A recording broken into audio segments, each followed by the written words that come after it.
Can't just keep it that way. It don't matter. Am I? All right. Let's go over the screen just so I can see where I'm at. Welcome. Free smoke. Put the mouse over the screen just so I can see it real quick. There we go. Okay. All right. All right. Good evening. Listen, I know we late, y'all. Goodness gracious. You guys are out of control. Yes, we're a little late. A lot late. About an hour and 45 minutes late. But I had to go talk at a school, y'all. I had to go talk to the children, talk to my babies. And we had an incredible time. Can you guys just chime in real quick? Where are you tuning in from? Where are we tuning in from? Throw it in the chat. We on here every Friday at noon, but I'm running a little behind, guys. Okay, I'm sorry about that. If you forgive me, throw it in the chat. If you forgive me, I know we want you to put this in your schedule, and I always teach consistency, but I already had this engagement prior to moving it back to 12 o'clock because it was at 3 o'clock. So we good on IG too? Everything looks good? Smooth. Good. Okay, so I went this morning. I went to MLK High School. MLK High School. Some of you may remember that I talked to one of the administrators, right? And he said that every day there's a fight. Every single day there's a fight. And I was like, oh, well, I'm about to call this home then. Like, this is going to be the school that we lock in with.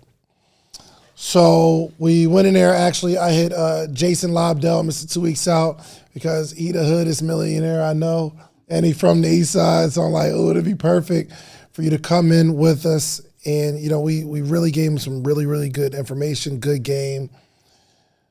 However, there was a group of students. So there's two groups. One group of students, they're in front of us, and like locked in. You could tell, like they're in the front row. It's 4 of them, very respectful. When I ask a question, they answer it, locked in with them.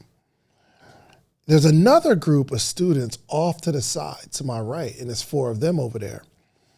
And Jan, who is my partner, she is the something of Scholastic Affairs. That's how she introduced herself. I was like, Jan, you need a title. So she's been like really navigating us through the school. So shouts out to my partner, Jan Jackson.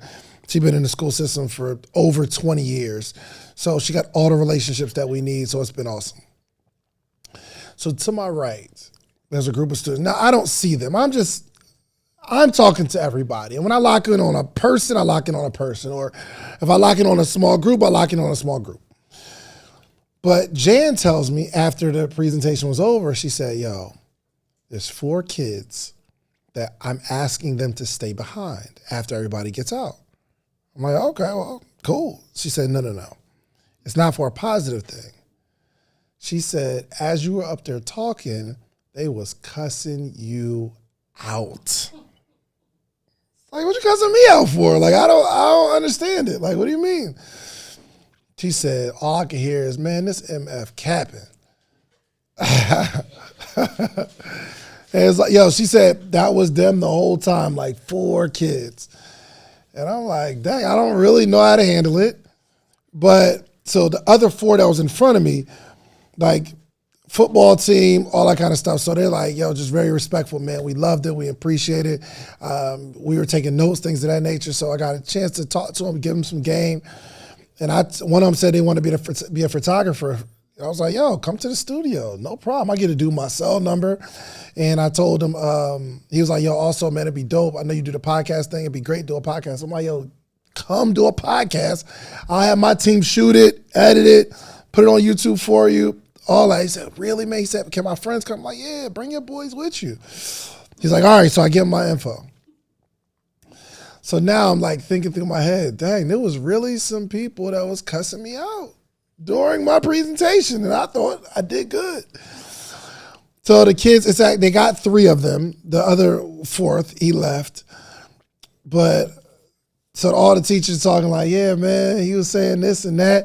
The one kid immediately says, nah, that wasn't me, that was them. I'm like, dang, you the snitch. Like, how you gonna snitch on your friends? So anyway, long story short, I was telling the kids like, yo, stand on what you said, bro. Like, nah, don't be that. Don't say it over there and you can't say it to my face. And I was like, yo, bro, it doesn't make a difference to me. This is a safe space. I want to hear your real thoughts. You're not hurting my feelings. You know what I mean? Like, you're not hurting my feelings by telling me that you don't like my presentation. So the one kid was like, yo, bro, I ain't gonna lie, that was not me. He's like, yo, I was taking notes. He had his iPad. He said, yo, I was taking notes. And then the other two was like, nah, it was all good, man. They ain't really saying nothing. But the cool thing was I got a chance to sit down with them one-on-one. And I know for a fact with that conversation, we was able to break whatever they had in their mind. Because in their head, they can't see past what they can see. So we're talking about, I'm in here and they introduced me, multi-millionaire got, real estate and all that kind of stuff. In their head, if they haven't seen it, they can't even fathom the possibilities. So of course, as we're talking about the things that we've accomplished, me and Jason, and we don't talk about the things we accomplished to impress no high school students, but we're just adding credibility. So we never want to come off as like bragging or boasting or anything like that. But we're trying to let them know, yo, these are some of the things that are absolutely possible. And after the conversation, man, like they dapped me up. They was like, yo, bro, respect, man. I like what's going on. So it was good. It was a good thing. And Martin Luther King High School, they have what's called Market Day. And Market Day is these kids, you have to apply. They might have to pay something like $20, something like that, to come be a vendor, like between lunch.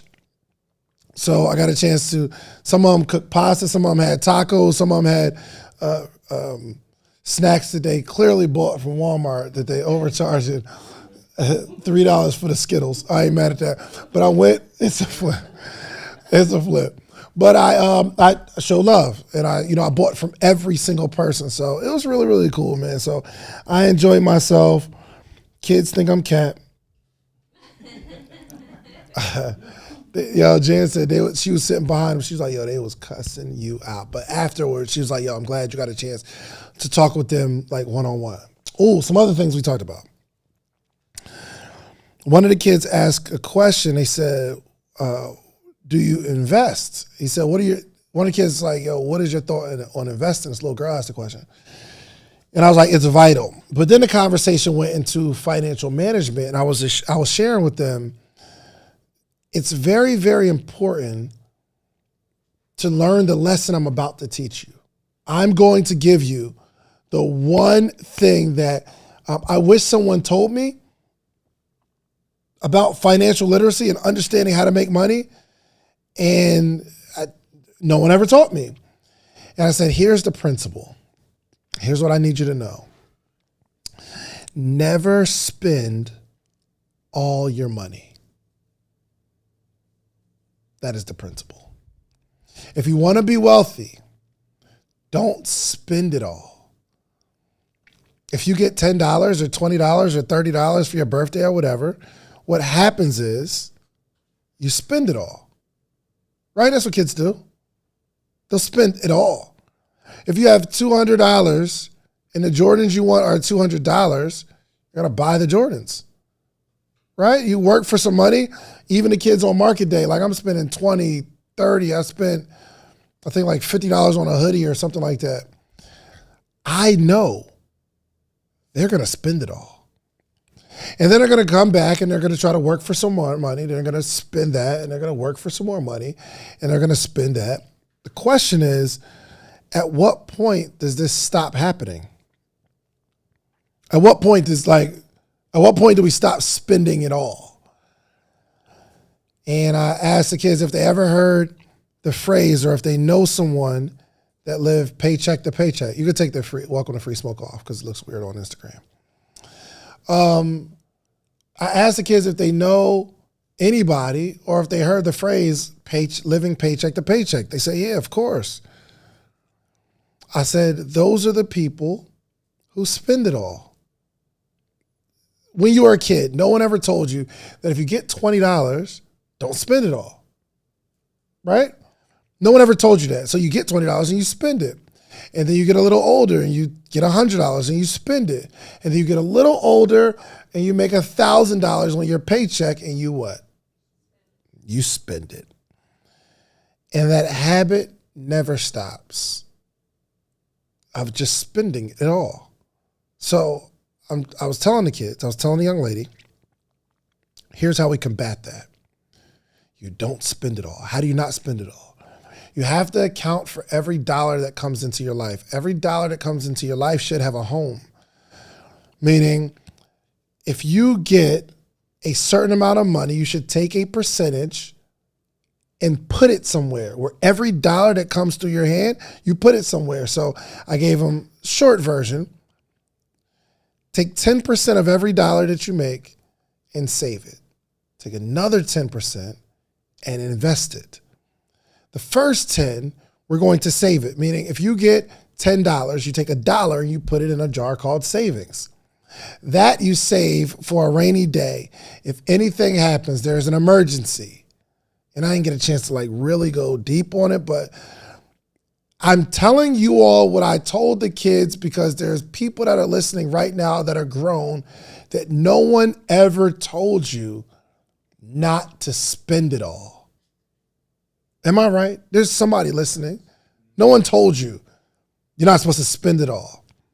So I tell the kids, and I'm telling you what I told the kids because I really want to talk to you, but I don't want to disrespect you and think that you spend it all because you listening to this right now, you probably don't spend it all, right? Right? Throw it in the chat. Throw it in the chat if you're one of the people who don't spend it all. You've been taught this. And we think that our community gets poorer and other communities have a better chance for wealth because of the color of their skin. And that's not the whole story. Some of it is somebody in their family told their kids, hey, when you make some money, don't spend it all. And that conversation is not happening in our community. So I'm going to tell you guys what I told the kids this morning at Martin Luther King High School. We take 10% and we save it for an emergency, rainy day. Your plan is to never touch it, ever, for the rest of your life in that particular jar. And then we take another 10% and we put it in another jar. We take some tape and we tape the word investment. And what do we do with this investment? We have a target of something that we need to buy that's going to make us money. So if you want to be a photographer or a videographer and you need a camera, when you get your birthday money, teenager, you take the birthday $200, you take $20 out of the $200, and you put it in a jar called savings. And you just continue to save that. In your mind, you don't touch that for the rest of your life. You take another $20, which is another 10%, you put it in this jar. Now, this jar that has investment on it is only for the camera. So you got $200 for your birthday, you take $20, you put it in this jar. The camera costs $1,000. Well, now you only need $980 because there's 20 in this jar. What will happen is you will start to see this jar grow in increments. And then you start thinking to yourself, yo, the leaves have fallen this month. And I'm going to go to my neighbors and I'm going to knock on their door and I'm going to ask them if I can rake their leaves. And I'm going to try to rake their leaves for $30. And when I rake their leaves for $30, I'm going to take $3, put it in the savings jar. I'm going to take another $3 and put it in this jar that's labeled investment for this camera. So now I need $177 because I now have $23 in this jar. And you'll get so excited because you're going to see this jar start to grow. And in no time, it'll be $1,000. And you take the $1,000 and you buy the camera. But when you get your first clients and you shoot their headshots or you shoot their music video and you get $300 from the camera that you saved $1,000 from, when they give you the $300, the process doesn't stop because you got a camera. When they pay you the $300 for the music video that you shot for your gangster rap friend in 11th grade, you still take the $30 from the $300 and you put it in the savings jar. You take another $30 and you put it in the investment jar because eventually you're going to want a better camera. You're going to want a better lens. You're going to want microphones. You're going to want lights. And you're going to get in this habit. Hey, listen, that $240 that's left, go buy candy. Go blow. I'll give you a license. Go blow the rest of the money. Go blow the other $240, teenager. Go blow it. But don't touch them other jars. Never touch those other jars. Okay? Here's what could happen, and I didn't get this far in the presentation. This savings jar you're going to have for years, right? And then there's going to be a big opportunity that comes up. That savings jar continues to grow and grow and grow and grow and grow. And eventually you're going to say, yo, I can get, look, there's a job that requires a piece of equipment in my jar that's labeled investment. There's not enough money in there. What you can do is you can borrow from the savings account. Okay, I need $300 to get this piece of equipment so that I can go make this money. I'm going to take $300 out of savings and put it in the jar called equipment. I'm going to take all the money from the equipment and I'm going to buy this a piece of equipment. I'm going to go do this job, and the first $300 I get, I'm going to pay back my savings on top of what I'm supposed to put in there anyway. We're going to pay it back. These are the conversations that our kids are not having. And I fully intend on having these conversations with our babies. So we're going to go to nationwide. We're going state to state, school to school, hood to hood, ghetto to ghetto. And we are going to teach these kids the importance of entrepreneurship. Let me give you more of my presentation just in case some administrators are talking or looking right now. You say, I want to bring David to my school. Well, I did choose to do MLK for free. But if I got to travel to where you at, you got to pay me a little. You know what I mean? Right? That's nothing wrong with that, right? Okay. And plus, y'all got a little budget. But I went to MLK. They didn't give me a dime. It's just what we do, right? Dang, I was about to tell you something else I told him. And I think it was important. What was it? Do you remember, Kenny? No, Kenny. Yes. Oh my gosh. There was so much to share. Anyway, we are here. Free smoke. Hey, listen, we're actually going to rename this show Social Proof Live because it's easier. J-Star's pissed. Okay. Because he did a song for Free Smoke. And then I had him do another verse. And then I come back after he has a new song, which we're displaying today, right? We're showcasing today. He's like, dang, I just wrote a new one. We could get Free Smoke on Social Proof Live. All right, Social Proof Live. Free Smoke, kind of. We'll use both, okay? Here's the thing. Here's what's crazy. I knew this week, but I came in here and casually told him. He was like, what? What are you talking about? But I'm interested in seeing it. You need a mic. And can we switch the camera? So, oh, no. Okay. Yes. Yep. Yeah. I know. It's just, I don't, not that I didn't care. I care. It's just. I mean, but you could have told me that was the plan. Yeah. All right. You could just switch it back because that angle you're not going to be able to see. Go ahead. I'm sorry. Say it again. Oh, I said you could have told me. I could have just adjusted. Okay. We can see you. Okay. Now we can see you. Yeah, we're good. Oh, yeah, I can start. Yeah. Go ahead. I was saying that you could have told me while I was here. I could have adjusted my bars while I was recording to go with the new name. Brother, I can't guarantee you that I didn't come up with this idea to switch it this morning. I might have, you know what I mean? Like, I don't know where the thought came from. I just thought about it this morning, like, yo, yeah, we just going to do Social Proof Live instead of Free Smoke. It's easier for branding. However, hey, listen. All right, J-Star, listen. No, if you're not ready, if you only got 2 bars in you per month, let me know. If you only got 2 verses per month, just say that. Yo, this what I'm about to challenge J-Star to do. I'm always up with a challenge, man. All right, listen, man. Whole time I was talking to you and we was muted, so they didn't even hear what I was saying. Oh, they hear you? Oh, wow. That's crazy. Okay. But yeah, all right. we here. So, all right. So Instagram did not hear? No, they didn't hear him. Okay. All right, go ahead. Say what you just said. All I said was David seen me earlier this week because I recorded the updated version of the Free Smoke intro here at the studio. Mm-hmm. So he said that he might have had the idea to go Social Proof Live as the new name. He could have told me when he seen me, so I could have updated my bars that way. But he told me an hour before the show. Not even an hour, probably like. Yeah, for sure. Very casual too. Right. But I'm doing you a favor, right? What, making me better? Yeah, listen. better, bro. Look, when you said you wanted a new one, let me tell you what I really want. I'm listening. I really want a new verse every week. Listen. Hop to it. Look, this is my only thing with that, right? Okay. He want to chop this up and just give you each piece. My thing is this: you got a fire show, right? Where like you think about Living Single, people can sing that to you for years. Come on over a little bit.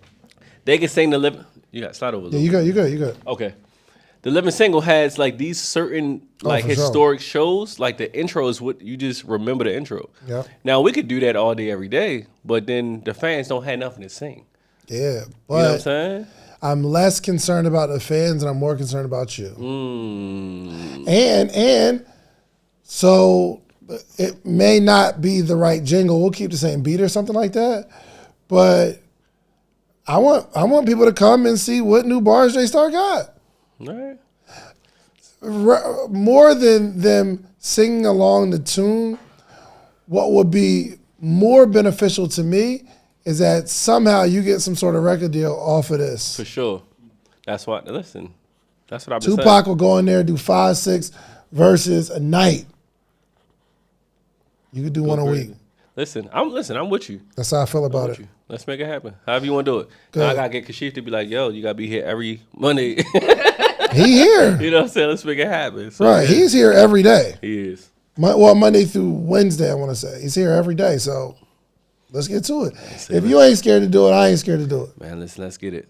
Let's go. There we get go. It, man. There we have it. All right, so let's hear what you got, man. Let's hear the new intro. It's only going to be available this week. What we got?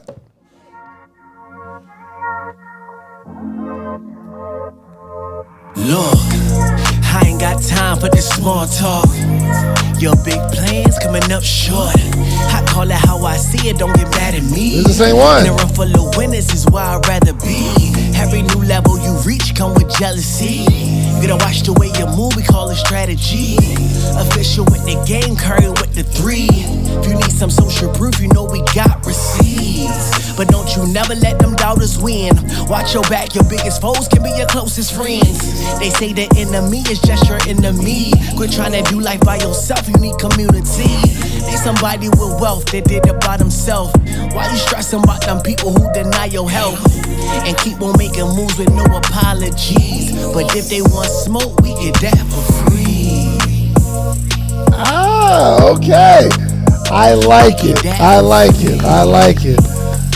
Yes, absolutely. Let me ask you, what you think? What do you think is better between your first one or this one? Which one do you like better, personal? Homie, I like this better. Like this better? When you heard the first one, you said, yo, I'm listening for them bars, them ones that's going to pop out. So I knew it was a couple bars in there that you did like and I liked that I was trying to figure out.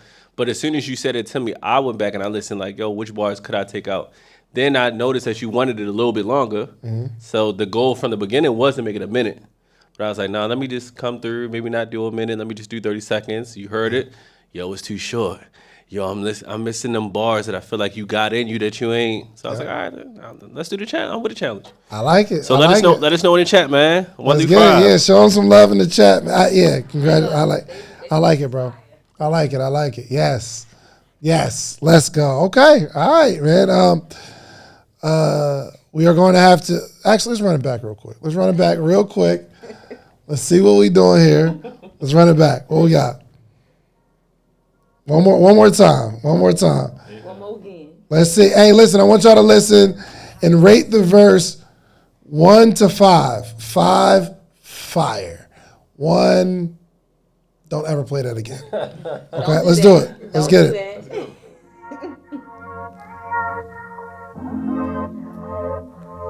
Look, I ain't got time for this small talk. Your big plans coming up short. I call it how I see it, don't get mad at me. In a room full of winners is where I'd rather be. Every new level you reach come with jealousy. You gotta watch the way you move, we call it strategy. Official with the game, curry with the 3. If you need some social proof, you know we got receipts. But don't you never let them doubters win. Watch your back, your biggest foes can be your closest friends. They say the enemy is just your enemy. Quit trying to do life by yourself, you need community. Ain't somebody with wealth that did it by themselves. Why you stressing about them people who deny your health? And keep on making moves with no apologies. But if they want smoke, we get that for free. Ooh, We get that for free. I like it. I like it. I like it. I like it. Good. All right, man. I like that, man. I was about to Yeah, say, yeah, we yeah, see yeah. a lot of Bunch of fives in the fives. chat. A lot of Bunch of fives fives in the happening. chat. I 5 love all it. day. 5, 5, 5. I love it. Hey, Nella, on the Instagram, let's pin for them to come over to YouTube, and you guys can sign in, and we can go live together, but you got to do it from YouTube, okay? So, all right, let's get it, man. We ready? Okay. Turn me up in the headphones a little bit. Turn me up in the headphones. Okay. Come on, give us a couple bars. No. I'm about to give you some bars. I'm about to give you bars right now. So today, ladies and gentlemen, we are going to discuss the dark side of entrepreneurship. Everything is not what you think it is.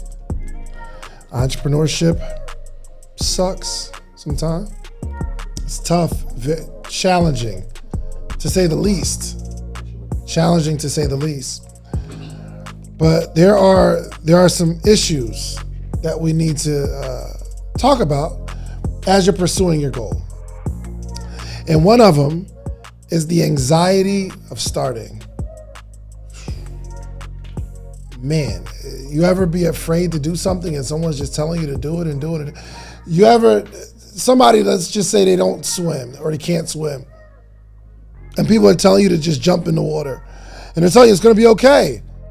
Just jump in. Even if you got your little floaties on, they're pushing you and you're trying to, I'm not going. In my mind, I think things are gonna be okay, but I can't even explain why I'm so afraid. All right, so maybe some of my fellas can relate to this. There's somebody you really, really like, being intentional. Like I like this person and I want to approach, and they seem like a nice person. They don't seem like they're going to spit in my face. But there's nothing in that moment that can get you to actually get your feet to move forward and go say something. I'm not 100% sure why that is, but the anxiety of starting, it's so bad because you can't even explain or articulate why your heart is racing the way it's racing. And I think it's the fear of the unknown. You just don't know what's going to happen if you start. And I tell people they need to interview their fear and let's identify what we're so afraid of and why we're afraid of it. And let's just try to figure out if we can truly realize how silly this fear is. But I still can't do it, man. It's like an unexplainable straitjacket. I don't know why my hands are sweaty. Well, I don't know why my feet won't move. I don't know. My heart is just pounding. I got heart palpitations right now, and the anxiety of just starting something. It's tough, man. I hope you get over that. And we'll talk about how to get over that. But number 2, one of the dark sides of entrepreneurship is we don't want to hear about this, but you can lose everything. So you invest in yourself. But I want you to know that betting on yourself, you can lose everything. I'm not just talking about money. Yes, you could lose your money. You invested all this money. Listen, I was sitting with some of my friends at a coffee shop, and I think I talked about this. We're having a conversation, and they was like, yo, this is our favorite little coffee spot. They got burgers and wings and coffee and muffins and beer. And this was like middle of the day. The lady comes over. He was like, yo, that's the owner right there. So he calls her over and we start talking. He was like, yo, I love your place. She's like, all right, thank you, man. I appreciate it. She's like, we do a bunch of catering stuff. It's been kind of slow. We're trying to figure out how to pick things up. And I'm like, yo, let's do an event here. I love it. My guys, this is their office. So they rock with you, I rock with you. About a week and a half later, my friend calls me and says, yo, that lady is shutting down. It's over. She says she went bankrupt. The restaurant is losing too much money. And they have to shut down this Friday. No, this Sunday or something like that. She got to shut down this Sunday. She's going to do the weekend thing. But what was so disheartening is they said that the lady put a second mortgage on her house to open up this restaurant in downtown Atlanta. That's not an easy pill to swallow. Your success in your business or the fate of your home hangs in the balance based on you not materializing this dream that you had. So some people say you got to do what you got to do. And you take the money, you take out a second mortgage on your house and say, yo, this dream is going to work. And then it doesn't. And now you find yourself on the verge of homelessness. It's got to be tough. As a motivational speaker, I'm telling you to go all in. But all in doesn't mean it's going to work. All in means you are risking something. You can lose everything. You can lose your family. You can lose your loved ones to entrepreneurship. You start something, they don't support you. And now you're mad because they don't support you. And you can't talk to somebody who doesn't support you that you feel should. That's tough. You can lose people. I think this is an important conversation that all entrepreneurs need to have because we only talk about the good, but I'm trying to prepare you, especially some of you that are going to quit anyway. I'm just trying to get the hard truths out the way. And for those that are already in the space and you're like, yo, I understand what it takes. So when it happens, I'm not surprised. You can lose everything. Y'all clear with that? Are you okay with that? Number 3, entrepreneurs very rarely have some sort of work-life balance. And when you start, you think, I'm just going to do this thing on the side. And I'm going to spend a couple hours a day working on this business. And I'll be able to spend the week ends with my family. Or I'm going to spend the weekdays with my family. I'm just going to work on this little side hustle during the weekend. It doesn't work that way. The business that you're pursuing will have strain on your family. It will have strain on your relationship. I am not trying to talk people out of entrepreneurship. Well, kind of am. I'm trying to talk people out of entrepreneurship, how people talk people out of moving to Atlanta. We full. We're full in Atlanta, okay? Traffic is ridiculous. Because if I can talk somebody out of entrepreneurship today, you didn't deserve to be there anyway. I said something real harsh to these students today. And I think this is the point where everybody woke up. I said, can I tell y'all something that I know to be true? Nobody answers. That was a rhetorical question. And I said, here's what I know about this group of people that I'm standing in front of. I'm on stage and I'm looking at you kids. How many people you think, Kenny? 200, maybe 100? About 200 kids? I was like, yo, the harsh reality is most of you will become very unsuccessful throughout your life.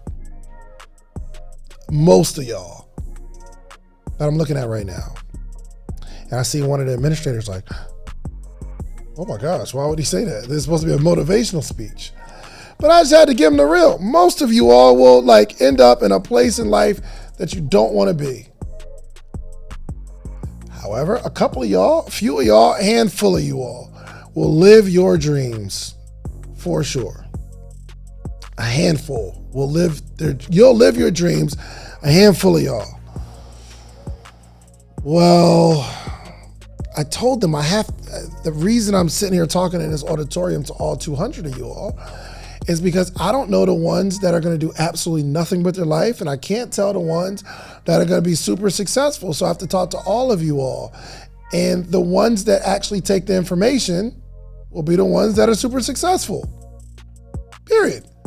It's only going to be a handful of y'all, 5, 10, maybe, that live their dream in this auditorium. But I have to talk to all of y'all because I don't know which side you're going to be on. So it is what it is. You're not going to have a whole lot of work-life balance, and most people are going to fail or quit because of that. You think there's going to be some sort of balance, and it's not. This is going to put strain on your relationship, and then you're going to have to choose her or this, him or this, that person or your dream, your brother or your dream, your sister or your dream, your best friend or your dream. You're going to have to make a decision. And some of you will make a decision to choose someone that doesn't really, really have your best interests at heart because they want you right where they are. And you just need their approval. So, because approval is most important to you, there we have it. You're going to lose some people, man. Work-life balance. You're going to be consumed by this idea. Your whole world will slowly be consumed by this idea. And you're not going to be sure how to handle the balance between peace and persistence. Peace and perseverance. Because you have to persevere, right? Kenny, we got to go hard, right? You got to. I mean, but you start to get into this routine of work. And eventually that's what your life becomes, and you don't know how to unwind. I'm telling you, this is the dark side of entrepreneurship from personal experience. I've not fully recovered. Now I've had some kids, and now I'm able to kind of consciously be present. Shouts out to my man, Steve Canal. He said, hey, be present. When your first child comes, so I inherited my daughter, Corey, but she was 7 when I met her. And, you know, we're in her teenager stage. I'm not going to say too much about that because people who have a teenager know exactly what I'm talking about. We're in the teenage stage with her, but then I was about to have a newborn baby, and Steve said, be present. So that's kind of one of the things that shook me out of my routine of the only thing that matters is this business. My marriage, there was some strain on my marriage. Because imagine someone who's been spending so I got married in 2000, what's this? I got married in 2018. I'm right, 2008. I got married in 2018. I've been a full-time entrepreneur since 2012. I've been an entrepreneur pretty much since I was 6 years old. But let's look at from 2012 when I become a full-time entrepreneur and my whole life is about this thing. To 2018, I'm just getting married and I have someone that I have to share my time and my energy with. But I have my first love. I'm used to this. This is a routine that my life has it's been consumed with. this routine of we wake up and we grind, and I'm up late night. And my wife would tell you before we were married, she folded some t-shirts. You worked with me. I'm bringing you along and work with me. And in the beginning, it's cool while you're dating. Oh, we're just entrepreneur. We out here doing stuff together. That's my boo. I love his ambition. But then you get married and you get a house together and it all changes. Because now I have a responsibility as a husband. The responsibility as a boyfriend isn't as serious as the responsibility as a husband.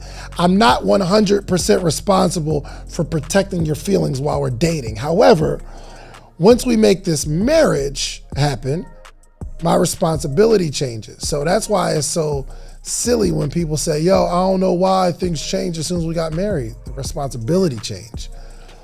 You've been dating for 12 years, then you get married, and that year is the hardest year of your life because there's an expectation to step up. But I've been doing this thing for 6 years full time. I don't want to step up. And in my head, I'm thinking, you knew what this was when we got married. I hope this is a safe space here. Like, come on, like, what you mean? You was just folding shirts and helping me with my business. What are you talking about? Why? Yeah, why? No, you can't change it up now. And she can't explain a good reason why things are supposed to be different or even why she feels a certain way, because maybe she had this idea on what marriage was going to be or should be. And I never communicated my feelings towards this, and we never had this conversation. So when there was a strain in my business, my dream, my first love was at the center of it. So are y'all ready for that? It took a little while. So the last 6 years were a lot better. We're open. I had to learn that I'm like, oh, babe, we got Podcast Summit coming up. Podcast Summit's coming up. We're going to have to, I'm going to be busy. Next few months, I have to travel. I'm going on tour. I've got to travel. I can articulate that, so it's not as a surprise. And I didn't say stupid stuff again like, you knew I was busy. You know I'm grinding. You know what I'm working for. Yeah, man. I say all that to say this is the dark side of entrepreneurship. There's a lot to manage in terms of like work and life and spirituality. And I started like really committing to the Sabbath, and that's a strain. Okay.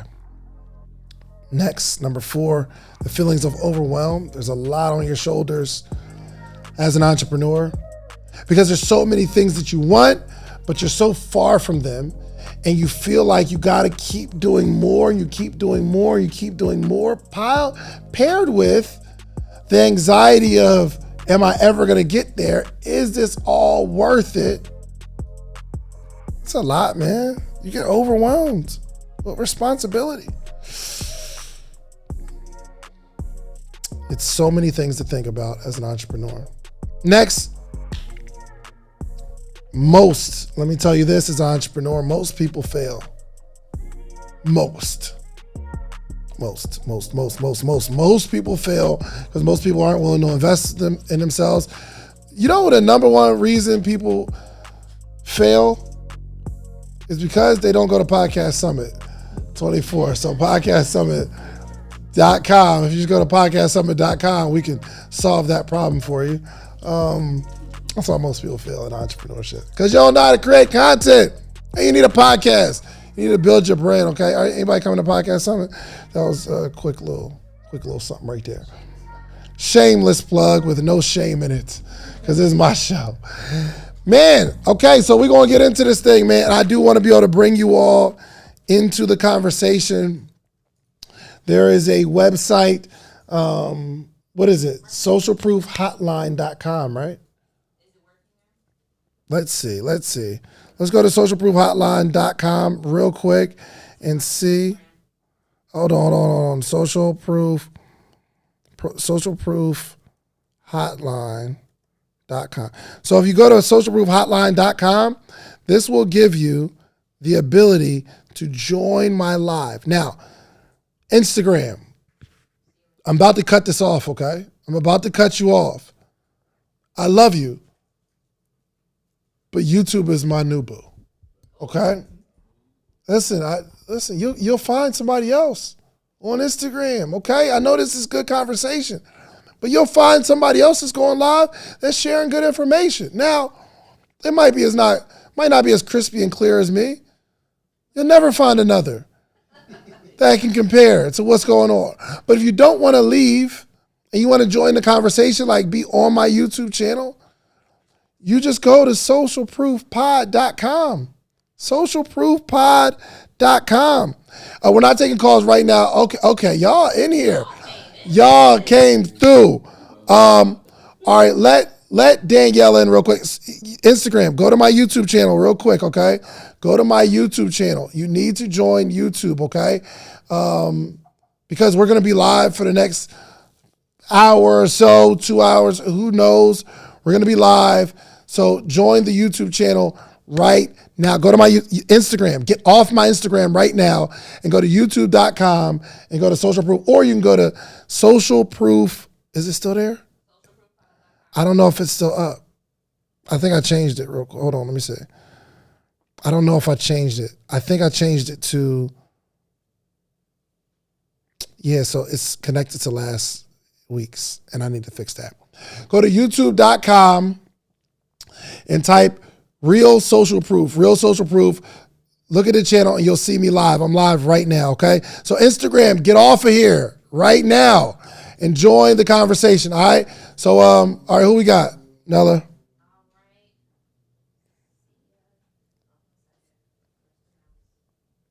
All right, we have Indy right now. Indy, you are live with David. Indy, what's happening?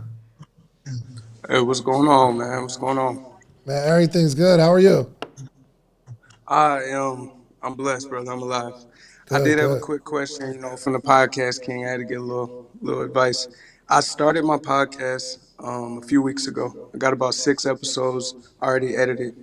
I've been sending out the video release forms, and I'm wondering if that is standard industry practice. Like when I asked ChatGPT, of course it says it's your choice. It kind of gives you a political answer.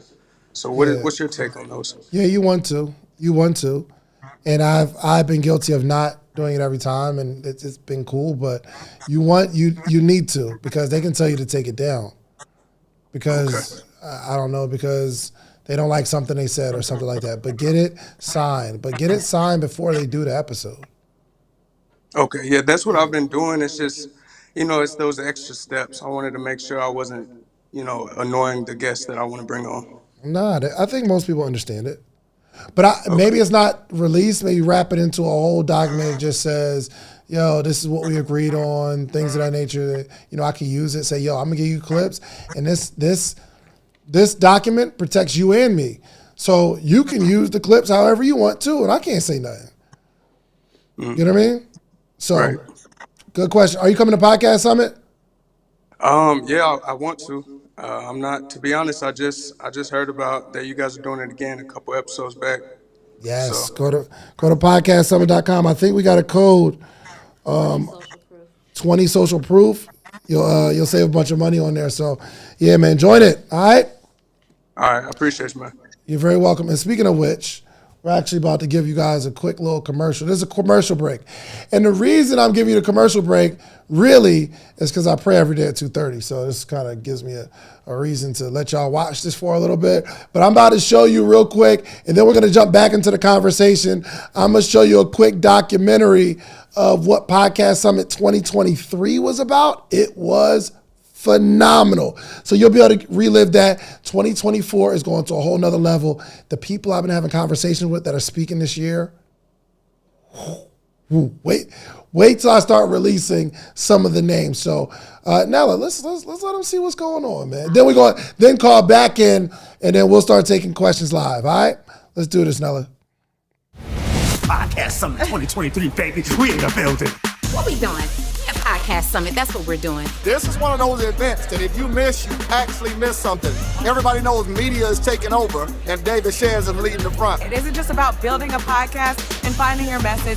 It's about truly leveraging the power of podcasting. Create, don't wait. Everyone here is a content creator or emerging content creator or aspiring content creator, and we have learned the tools necessary to create our own work. I think it's a lot of people that just didn't register their comment. You know what I mean? I mean, we're not tripping on general. Yeah. You know what I'm saying? Yeah, if I told them, hey, look, if they're not on it, we'll double check. If we gotta add it, I want everyone logged so we know what the final number is. Yeah. I'm really just tripping off of, the VIP mastermind. So we have certain limits for all those. Yeah. The preparation for the podcast summit was grueling. Providing this experience for creators of color, the sun, the vibes, the feel of Miami, it was all worth it.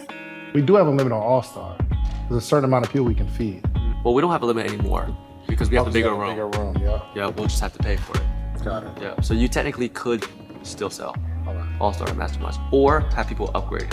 What do we deliver to a broad audience of people who are in the podcasting space? I came here to learn more about branding and how to expand it into a podcast. Some people are interested in podcasts, and they're coming to find out how they can finally launch this podcast that's in their head.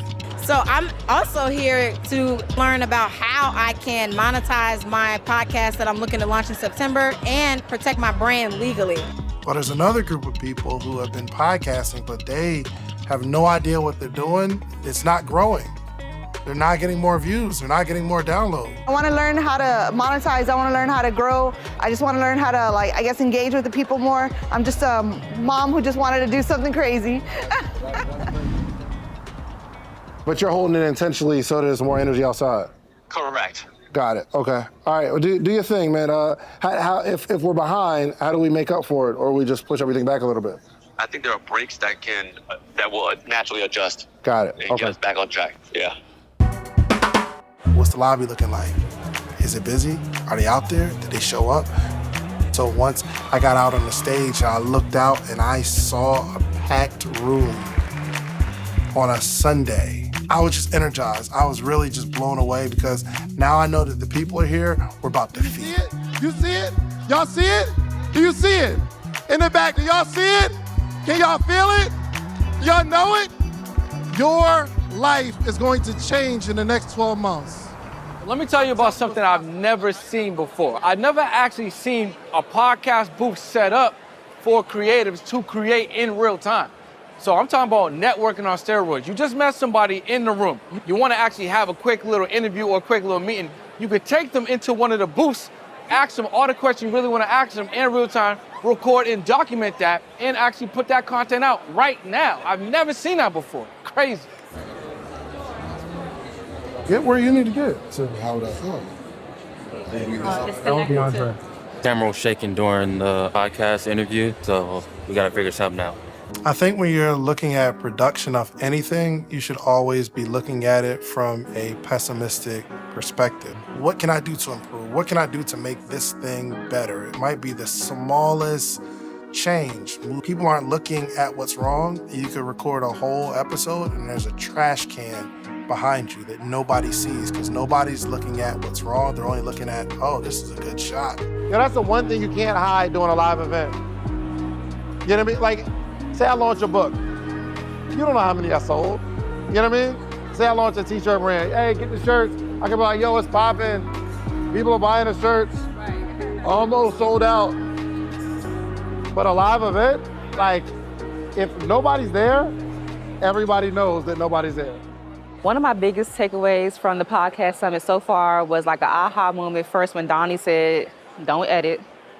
I was like, mind blown, because I be doing the most with trying to edit my podcast and stuff. I actually launched my podcast yesterday, and then I got to actually experience the content room, and I got to film some episodes for my podcast. I have been able to network from the moment I got off my plane. Thank you guys so much for the podcast summit. This has been an amazing experience, and this is just day one.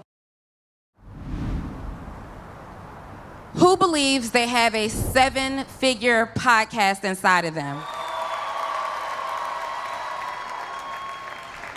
It sounds good. It sounds real good. Get pen and paper out. Let's get to work. me and my partner Donnie made an offer more on the entrepreneurial side where you can have us as business partners. David gets really nervous about like asking for the money. He gets excited about a product. He wants to do it all the time. Oh yeah. We're gonna do this. But when it's time to ask for the money, he gets scared and it's all on me. It's David Shands, ladies and gentlemen. What's up, it's Rashad, one half of Earn Your Leisure. I'm at the podcast summit right now. My boy David Shands put it together, and it's very important that we have this kind of dialogue because there's no blueprint, there's no college course to actually learn how to, be a superstar in a new age in media. So these type of formats, these type of programs are extremely important. But now Yeah. I've been wanting to create. I've always wanted to be one. But it's the consistency part. When shit ain't working, it's with stuff. Yeah. So when Here go the thing. You don't know if it's not working. That's the problem. So like I said, when we was doing Thank God It's Monday, we had 50 people watching. Was it working or not? It was. We just didn't see the evidence till later. Okay. What's faith? The substance? The things hope for and the evidence things. So if you got faith that it's gonna work, as long as you know, listen, I say this, if you can get 5 people to listen, you can get 10. If you can get 10, you can get 50. If you can get 50, you can get 200. You see what I'm saying? Like, if you got people right, and so a lot of people get caught up because they don't got the big numbers and they ain't got the huge following. Right. Stay consistent with the content. On the side, but again, like you said, we don't want to box her in. I mean, we can have them placed and then just quickly from like here, right here, after they sit. That works so good. We are that setting come back. up the Just set have the for the movie Babis. Just keep them. She is interviewing a surprise celebrity guest. Well, Rick Ross isn't coming anymore. He was supposed to be Trina's guest. So now we're trying to find another celebrity that's in Miami that'll come and interview. I am about to interview Trina. This was not originally a part of the program. There are some things that I'm going to ask her about stuff that I don't know about. The woes of doing something good. And we were running on time the whole time. So there's one issue. I guess I don't need to talk about that too much, but I mean, it's a part of the journey. Right?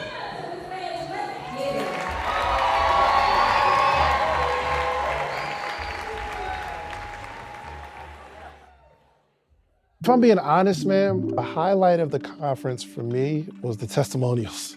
I mean, you put all this time and energy into an event. You're like, yo, did everybody have a good time? Was everyone pleased? Or are they gonna cancel me Monday morning? And the testimonials, the tears, the rave reviews. And it wasn't me, it was the fact that they got a gumbo of information that was tailored towards them. So the biggest thing I got yesterday was learning how to reach out to sponsors, getting the correct pitch deck going, and also when it comes to branding and making sure that whenever you're pushing yourself on YouTube that you have a good thumbnail and a good description. One thing that I learned that I'm going to implement immediately is 1, make sure all my operations are in order. 2, thinking about branding, specifically what Mario talked about of like what brands can you actually work with and what does that look like to actually get sponsorship. The podcast summit in 2 days transformed my life, and it just opened my mind as to how far I can go with my podcast,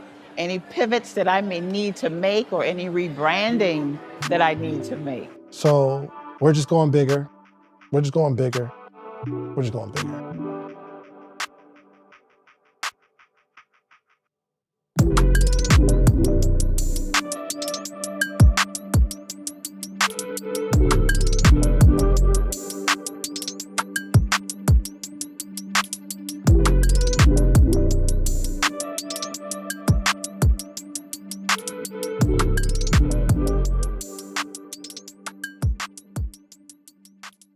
All right, we are back. Am I unmuted?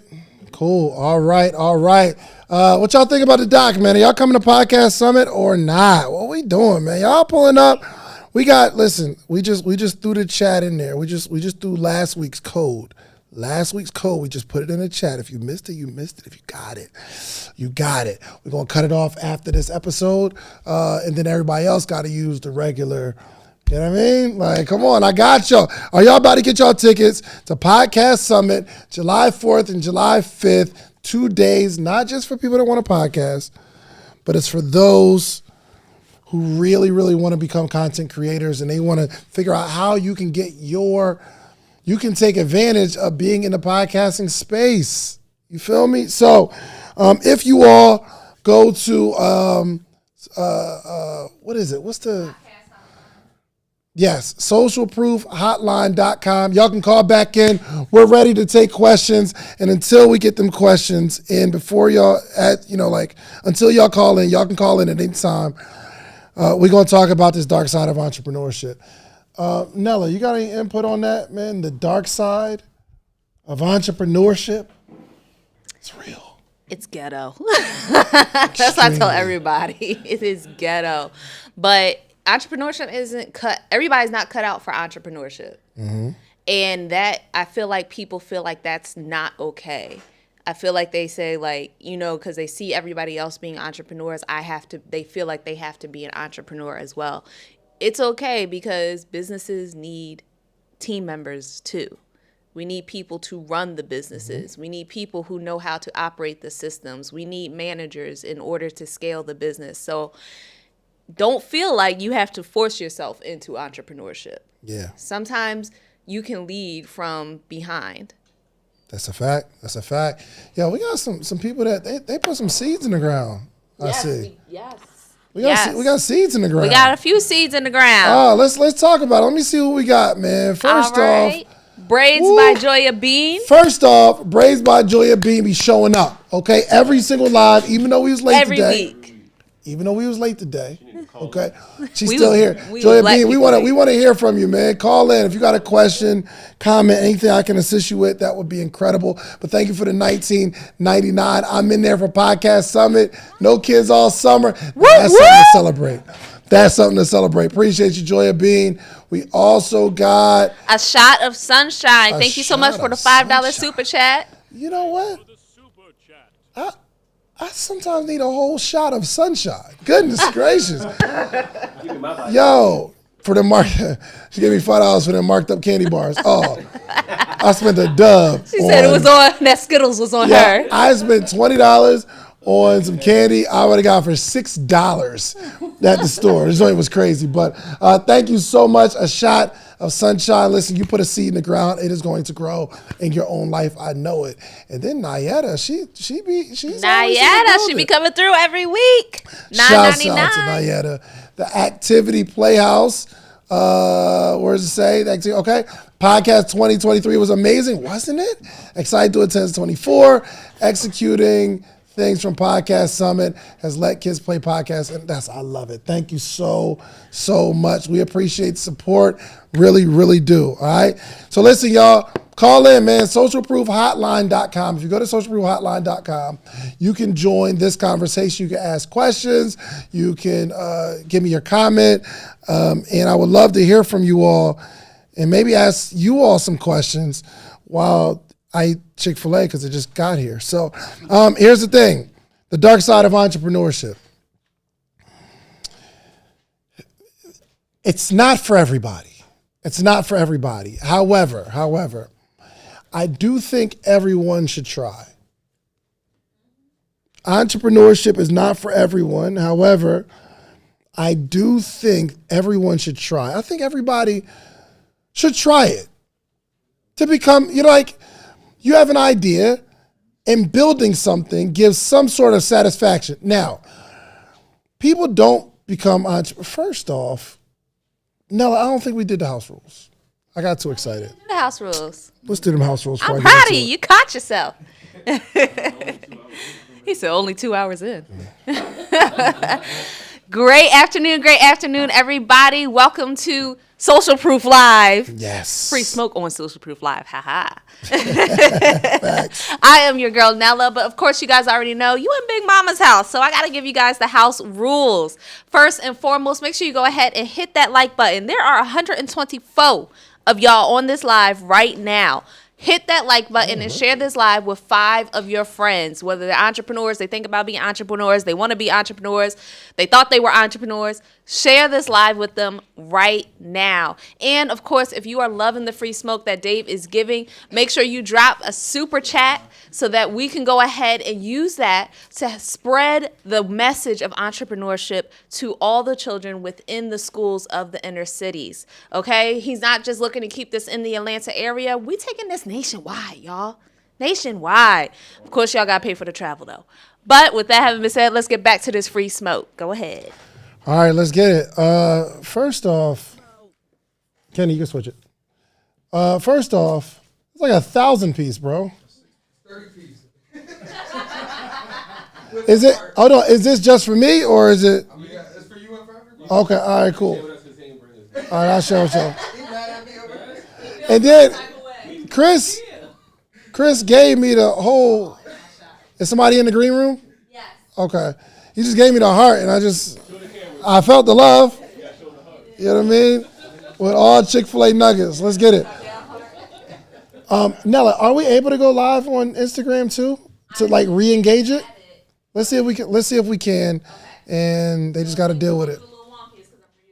It's all good. Let's go. All right. You should just be able to hit a sign. Tech with Kai, you are alive. Sign guess 1. Or not guess 1? No, this is guess 2. Got to guess 1. Their camera's off. All right, you got to turn your camera on, family. Double click to. And they hung up. Okay, y'all hung up. Okay, that's wild. So, but we can go on Instagram. We can go back live on Instagram. Probably get it back live, but then once we get a guest on, I'll have to rearrange the images. Okay. All right. Oh, cool. Yeah, let's go live. So, I'm sorry, y'all. I had to eat because I am starving today. I hope y'all don't think this is ghetto. It is a little bit. But what was I talking about? Where was I? It's not made for everybody, but you think everybody should be. Entrepreneurship is not for everybody, y'all. This the new mango joint, right? Mateo, I appreciate you, brother. Okay. If entrepreneurship isn't for everybody, but you think they should experience entrepreneurship, where do you think they should start? If I don't think entrepreneurship is for everybody, but I think they should try something. I don't think everyone needs to be a career full-time entrepreneur. But entrepreneurship causes you to think in ways that you otherwise wouldn't think. Like, how do I get to the next level? Or you should be an intrapreneur. Intrapreneur is like, yo, how do I get to that next level? There's another level. There's a management role that's above me. My question is, how do I get there? Right? But I do think everybody should be a traditional entrepreneur because you can build something outside that people are into. In that process, you can learn sales, you can learn communication, all that. You should start bringing them in. You can learn communication, you can learn sales, you can start finding out what your full potential is. You know what I mean? So, yeah, so who's that? Who's that on live? Hey, we have Renota. You should. Nella, okay. You don't have the little button on the Stream Deck? I do. What's up? Renata. Renata? Is it Renata? Renata? You got to say something. You're live. You're live, Renata. Maybe she can't hear me or something? She can't. Renata, can you hear me? We're speaking to you. Are you? Renata, what's up? Hey, can y'all hear me? And Renata's just, maybe she's a model. A model. I hear it. Renata, you got to say something, sweetheart. You can do it. Corey, look at my glasses. Oh, okay. She can't hear me, I don't think. I don't think she can hear me. Okay. All right, you can let her out. You can let her go because I don't think she can hear me.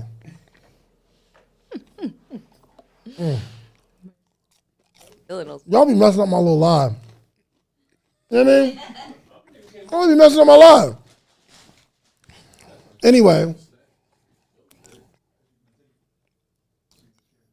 we all should be building something. There's an idea that you have in your head, and I think we all should be building something. And as I'm talking, you just start adding them, Nella. It's important to society, and I think most people should start it because it's like most people are just afraid of something that hasn't even happened yet. What's up, Letitia? Ew. Yeah, what up? How are you? I'm good. How are you?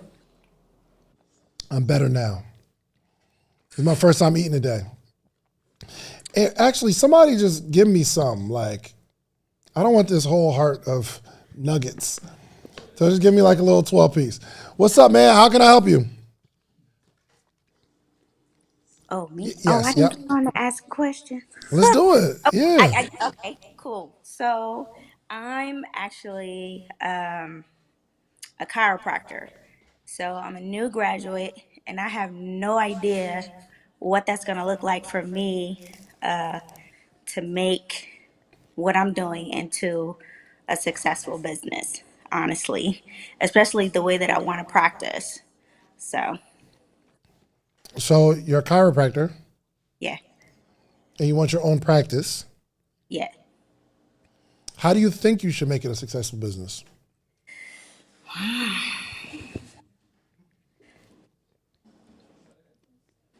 I gotta find a way to reach the audience that I want to serve. And then, but it's some stuff like in the background that I still gotta do. Like, for instance, I wanna bring chiropractic to people's homes. So I wanna do like a concierge type thing.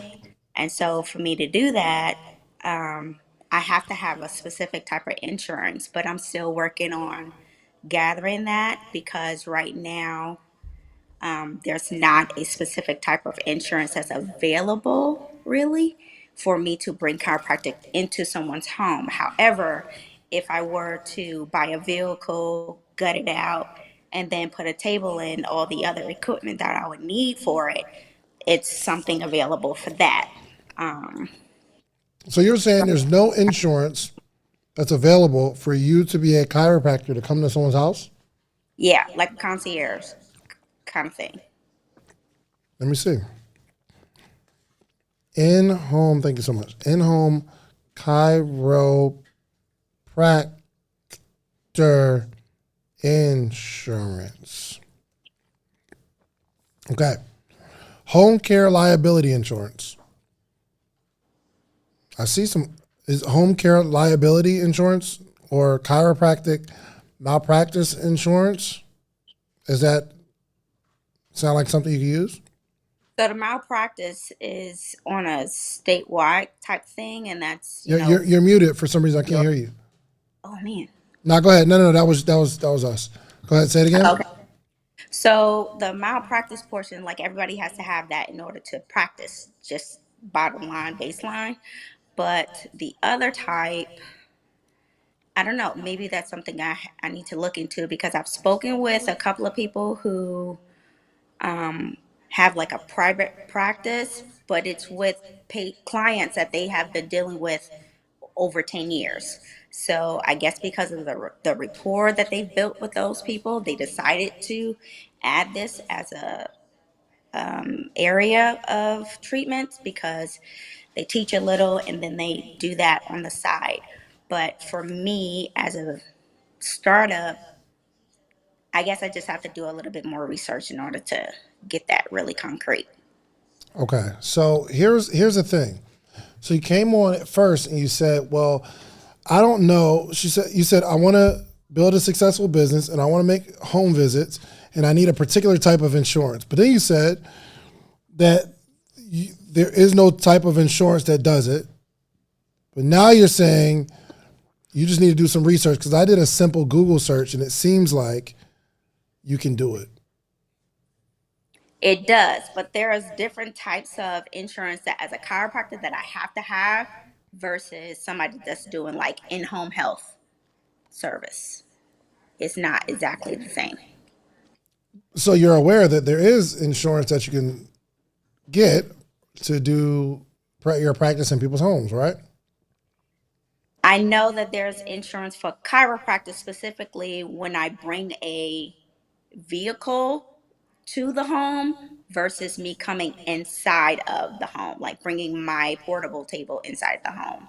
So the conversations that I last had with the insurance companies for chiropractors, I'm still kind of talking to them back and forth. We're still conversating because they still have to find me like an underwriter for that, but they haven't been able to find me one yet. That company can't find an underwriter, correct? Correct. Which means you can get insurance, but you have to have a company that has an underwriter, correct? Mm-hmm. Okay. Which means there's some company out there that has an underwriter that will allow you to get this insurance, correct? Mm-hmm. Why are we just waiting on one person to get us insurance when it's legal to do and there's some insurance out there, you just haven't looked hard enough? You call one person and they say, well, you got to get an underwriter and we don't have one. And then, yo, here's the thing, bro. Do you want to be successful or not? I do.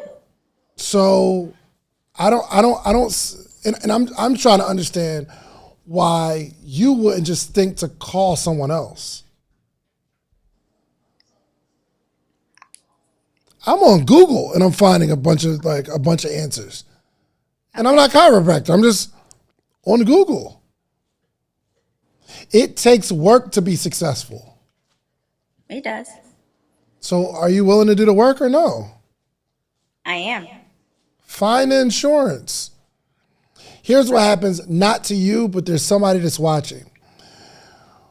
We are very nervous to go into the business because it is a big undertaking, and I understand that. Which means we want to walk into entrepreneurship. Right. But because of all the things that are going to happen and the responsibility of someone actually saying yes, someone actually saying, okay, I want to pay you, then we get nervous. Like, oh my gosh, I got to make sure everything's cool and I take care of them and things of that nature. Because of the unknown of what's going to happen, we don't do anything and we find a bunch of excuses to not move forward. I think you're looking for excuses to not move forward. Wow.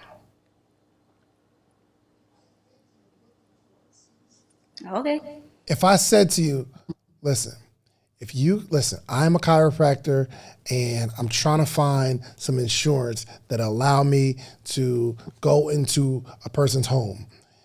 This is what I'll do, Letitia. I will pay you $10,000 tomorrow if you can find me someone that can solve my problem. Would you solve my problem? Or would you say, I called one and I just couldn't? They still waiting to call me back. I would keep searching to solve it. Say less. Let's sign the contract because I'm going to find this answer. Entrepreneurship means we go after it. We're not letting anyone else hold us back from having it. Right now, you're letting that company hold you back. It's an invisible straitjacket. Go get it. Go find the insurance, get you a client, and eventually, once you get over like this nervousness that you're feeling right now, eventually it'll be commonplace. And you'll have all these home visits, people on recurring services, and you're going to be getting this money, and you're going to think, you know what? I need to get I need to get a studio, or you're going to do something, or I want to get people under my practice. And then you're going to be nervous because you got to train people. You're like, oh, well, what if these people don't actually take care of my clients? And what happens if they have a van and the van breaks down and they can't make my clients? Then I'll lose. Like, you'll have the same feelings that you're having right now. When it's time to go to the next level, you're going to have other feelings of anxiety. But make a little list of everything you need to do to accomplish your goal and start checking them off one by one. Got it? Yes, sir. Good. Let's get it. Good stuff. All right. Thank you. Go to socialhotline.com. Were we able to do Instagram? If not, I'm doing it on my phone. Okay. These nuggets go crazy. Even when they cold. I'm not going to go crazy.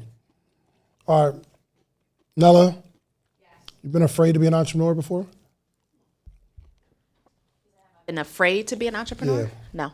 Never? Never been afraid to be an entrepreneur. I've been afraid and I've had doubts about things that happen as an entrepreneur, but never to be an entrepreneur. My mom's always been an entrepreneur. Gotcha. So I've seen the ebbs and flows, the ups and downs. I've been a part of network marketing since I was 16.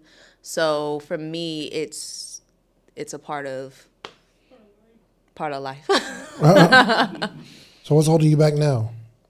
My own thoughts, my own doubting my abilities, even when the proof of what I am capable of, even when I do produce the proof, sometimes somehow I still end up doubting how good I am at what I do. Wow.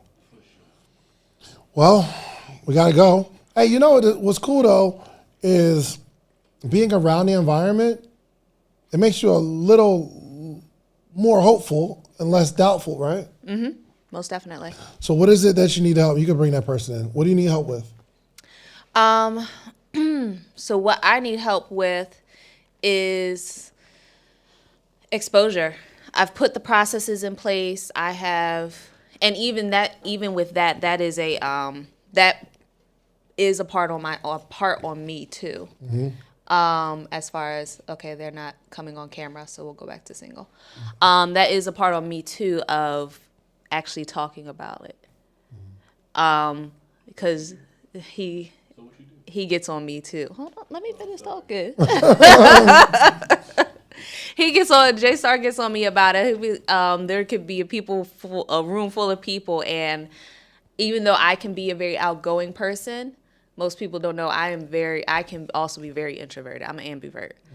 So I'm very good one-on-one, but when it's like a room full of people, I can get drained very fast, and I will stay to myself. So I have to step out of that comfort zone. And what's one thing you need to work on, you seriously need to work on this year and get over? And when we don't have anybody on, J-Star, turn the speaker off. Okay. What's one thing like you have to fix? You have to fix about you. And if you don't, it's doom. It's what? It's doom. It's tragedy. One thing, he said asking. Asking. I have no problem asking for the money. I have a problem actually initiating the consultations. So, which I'm starting to get better at. This past week, I've had 5 consultations since last Friday. 2 which ended in results of contracts going out and invoices going out. So I'm getting better. I have no problem at the end of the call asking for the money with a straight face. Right. But it's asking for the call itself. So let's get over that. Okay. Let me get into my notes. Join the conversation, y'all. Go to Social Proof with your camera on. Socialproofhotline.com. Join the conversation. If you're on Instagram right now, Social Proof. Oh crap! My limit came on. Okay. Go to socialproofhotline.com. Join the conversation. I'd love to hear from you.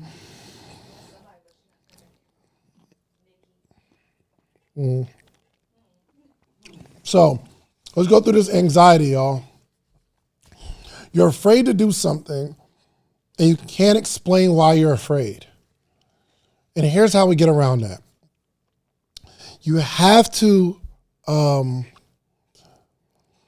start with something that you're not so afraid of. Okay? So your thing might be the issue is asking for the sale, or your issue is approaching people. Well, the first thing we really, really need to do is start with whatever that first step is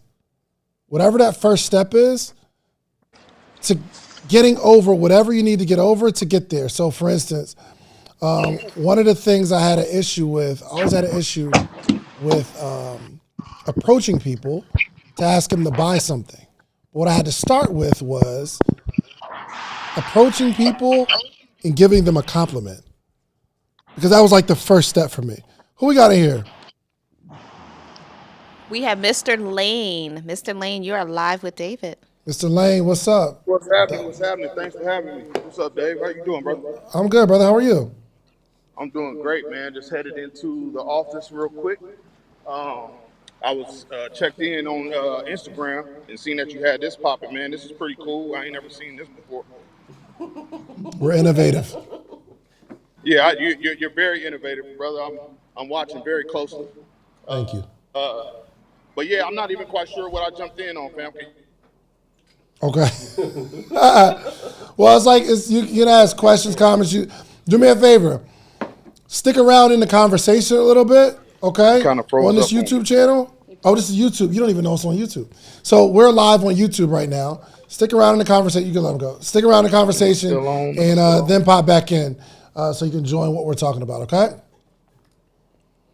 Joy, what up? What's going on? I see you. Whatever. Oh. Were you listening on the live, or you just saw on? Were you on the YouTube live? Okay. Oh, so okay. Everybody's joining from Instagram. Okay, you got to be on this YouTube live. Okay. And just kind of see what's going on, and then you can join the live. Go over to YouTube. Yes, go on to YouTube. Yep, go to YouTube. Go to Social Proof on YouTube. I'm live on there. Okay. All right, cool. All right, because I put it on Instagram. I just closed it. Okay. I just closed it.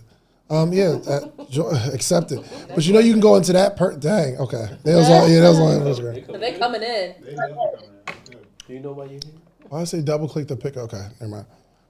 What's up? Can you hear me?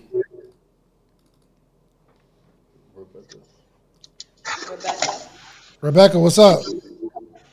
So they can't even see that they're on YouTube. Are you on YouTube, Rebecca, or no? I am. I have YouTube on my phone, and then I have you on my computer. Okay, so you know what we're talking about. This is good. Questions, comments?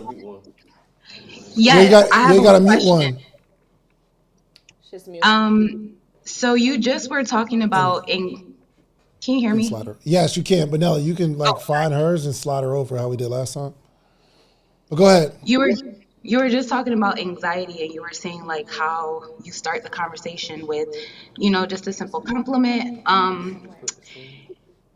In regards to hold on one second. I'm trying to figure out. Nella, go to the fourth icon on the right.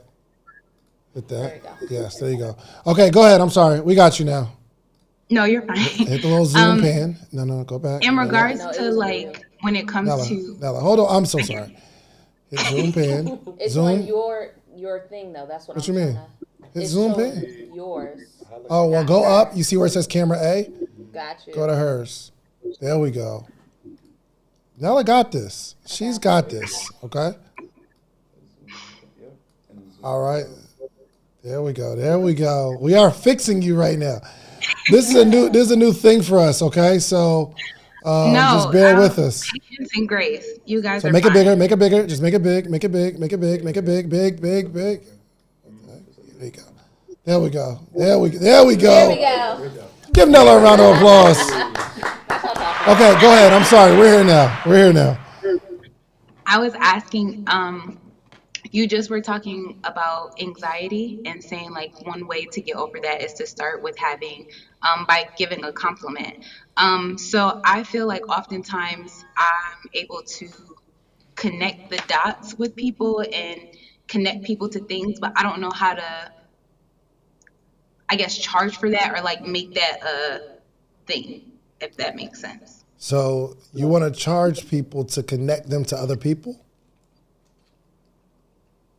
Yes, and more so so what I do full time, in which I'm branching out to do, but what I do is essentially I connect small businesses with prime vendors or with corporate partners and nonprofits and different things like that. So I feel like in the community that I'm in, there's definitely a need for it, and I want to be able to branch off and do my own business with that.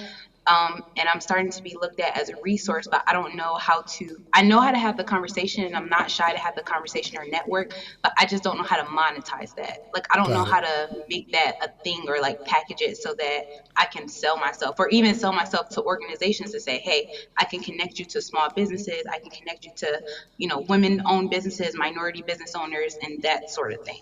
Got it. You need to start gathering a list of people that don't mind giving you a referral. So there's probably a certain group of people that maybe you have recurring requests of certain situations, right? Yo, can you connect me to a vendor, right? And you need to have conversations with these vendors and say, hey, I want some sort of referral when I bring you clients. That's one way of monetizing these connections that you're creating, because they're going to benefit, and there are companies that pay people to go get them business, and they don't have to put you on a payroll, but at least you need to pay me when I do the work. Yes. What you will find, though, will be more beneficial to you is if you see the same person that's asking for the same thing, you can create a business around that thing.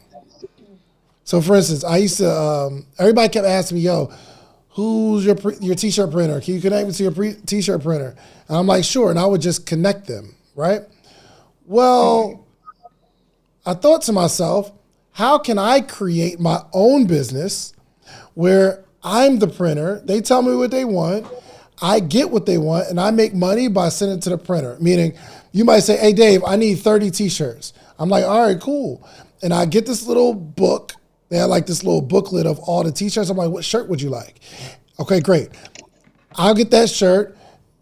I might pay $2 for the shirt. I'm going to charge you $2.50, and I'll say, what design do you want on the shirt? You'll send me the design. I'll take the design and get it printed at the print shop that I know of, and it might charge $3 to print the shirt. I'm going to charge you $3.50. So I'm making money through this one avenue of t-shirt printing because everybody kept asking me for the same thing. Does that make sense? Got it. Yes. So one, just different affiliates with the people that you connect with. Or two, if everybody's asking for the same thing, it might be wise to start a business where you're providing that service for people. Okay. Does that help? Yes. All right, let's get it, man. We're not working for free for the rest of our lives. I know. Thank Let's you get so it. much. You're very welcome. You're very welcome. Good stuff. And you said you can't create. All right. I'm good at questions. Hey. I can't. You're muted. Yes, sorry. Okay, I you're good. unmuted myself. Hello. Hi, How are you? Hi, I'm Nikki, and I have a skincare and wellness brand. It's called Nature's Crown. I have a website, and I recently started doing it on TikTok. I've been doing the company for the last 4 years, but I also am a daycare owner. So I really sort of got going once COVID started because daycares were closed, but we were only closed for 3 months. So then once COVID ended, I jumped right back into my daycare business and have been doing that. I recently stopped my daycare business in October 1st is when I stopped my daycare business. And I was really successful with the daycare. I did that for 9 years. My credit is great. I was able to get a lot of savings and pay off a lot of things with the daycare, with the income from the daycare. But now I just want to go full force with Nature's Crown, and I just wanted to see what you thought would be the best place to put my money and my time initially. Besides, I've been trying to blow up on TikTok. It's taking longer than I want, but that's what I've been trying to do. But I want to see what you would suggest. Good. You closed the daycare, right? I did. Why? I had two centers. So I'm a single mom and I have two small children, and it's just very, very demanding, and I wasn't able to keep up everything. Were you making a lot of money? I was running myself raggedy, basically. So, and that's another big part. I don't want to do that again. I don't want to run myself raggedy. Did you make a lot of money? I'm sorry? Did you make a lot of money? I did. before you closed, did you save a lot of money? I did. Good. So you have a little cushion in there, right? Mm-hmm. Okay, good. So sell me on your. And I don't have debt. Okay, good. But you do have cash. Yes. And credit. Yes. Good. So sell me on your product. Okay, good. So the reason I started Nature's Crown is actually because I ended up being a single mother. My children's father, he is a citizen of Ghana, and he had to go back to Ghana. So when I went to Ghana to reunite with him, we talked about businesses. I fell in love with the culture there and the people of Ghana. And I've always used shea butter, but I never researched shea butter. So once I started researching it and falling in love with the culture and the people there, we both, said that this would be a good way to reunite our family as well as help the people of Ghana, or just even West Africa, because shea butter is made primarily in West Africa, and it's something that's used, worldwide. And a lot of major companies use it, but Hold on. Sorry. I don't care. You don't care? That's not important? No, I don't care. Okay. How you. Yeah, I don't care why you're in Ghana and with your man and all that kind of stuff. Okay. I said sell me on your product. Okay, on the product. So shea butter it comes from a natural, it comes from the nut, the shea tree, and the vitamins that you receive from shea butter is directly beneficial for your skin and for your health. It has vitamin A, stearic acid, a whole bunch of other vitamins and minerals that will help literally heal your skin and make your skin better for the long term. Anything else? No. Do you love this shea butter stuff? I do. I love shea butter. I love natural ingredients. It has helped my skin tremendously. Back when I was running the daycare, I used to break out in hives from stress, and shea butter was the only thing that would help my skin not become inflamed.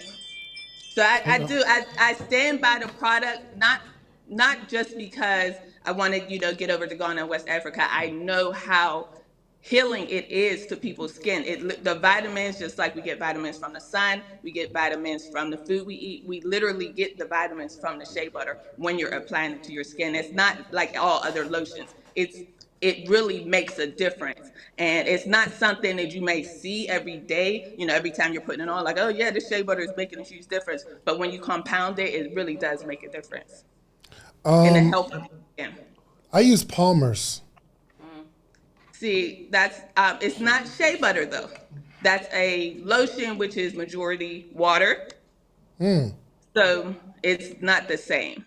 You're not getting, it's the concentration of the vitamins you're getting from the shea butter versus Palmer's is a big difference. A lot of times people shy away from shea butter because of the heaviness of it, but it's actually absorbs into your skin within minutes. It doesn't stay on your skin. It won't feel heavy, and it's non-pore clogging as well. It's an amazing. There's a reason why so many companies use shea butter. It's an amazing ingredient. The vitamins, which kind of brings me to another point.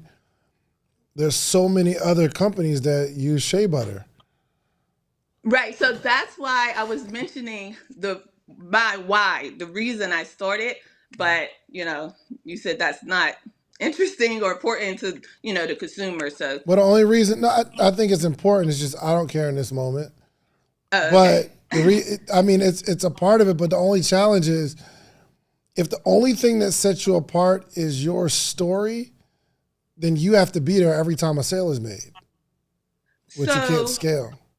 My goal, I was actually going to try to go over to Ghana in March, but I'm going to postpone it until the summertime. I wanted to go and create content with the manufacturer of the shea butter. It's another Black woman. She's from Jacksonville, Florida, and it's the women and men of West Africa are creating the shea butter. So I was going to go and try to get a lot of content to show people that I'm being a daycare owner, being a person that cares for people. I want to help other people too. I want it to be I'm reuniting my family, but I'm also helping the economy of these men and women in West Africa. And we're not going through major companies where they're just getting pennies on a dollar. They're getting a good portion of the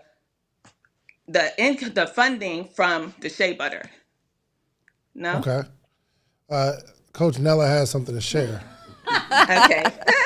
Not Coach Nella. Okay, Nikki, really quick. So, which way? Cool. Who's your ideal person? So my ideal person is a mother, someone who is conscious of the her impact on the world, other people, someone who is mindful of the ingredients that she uses and puts on her body and what she uses for her family, but is also mindful of the impact, like I said, that we all have on the world when we're consuming products and we're producing products, and how that directly affects other people. Okay, and then what is the biggest benefit that somebody gets out of using your shea butter product versus somebody else's? But from using mine versus someone else's, again, Yes. I would just say the fact that they know that their dollar is directly helping the men and women in the economy in West Africa. Because there are a lot of people that sell shea butter, but I'm able to show them how what they are doing and how their purchase helps other people, provide for their family as well. Okay, so go ahead, Dave. I saw you about to say something. Yeah. So here's the thing. What is the best use, in your opinion? What is the best scenario for shea butter? Like, what is the thing that shea butter fixes the most, from your perspective? Okay, so what would I say shea butter fixes the most? It helps with eczema. It doesn't cure eczema, but it does help with eczema. It just What does shea butter cure? cure. I don't know. It cures. You don't know. Well, I mean, you say cure, so that would mean I would have to do like a scientific study. I don't know, and they don't have a lot of scientific Wonderful. Go do a scientific study.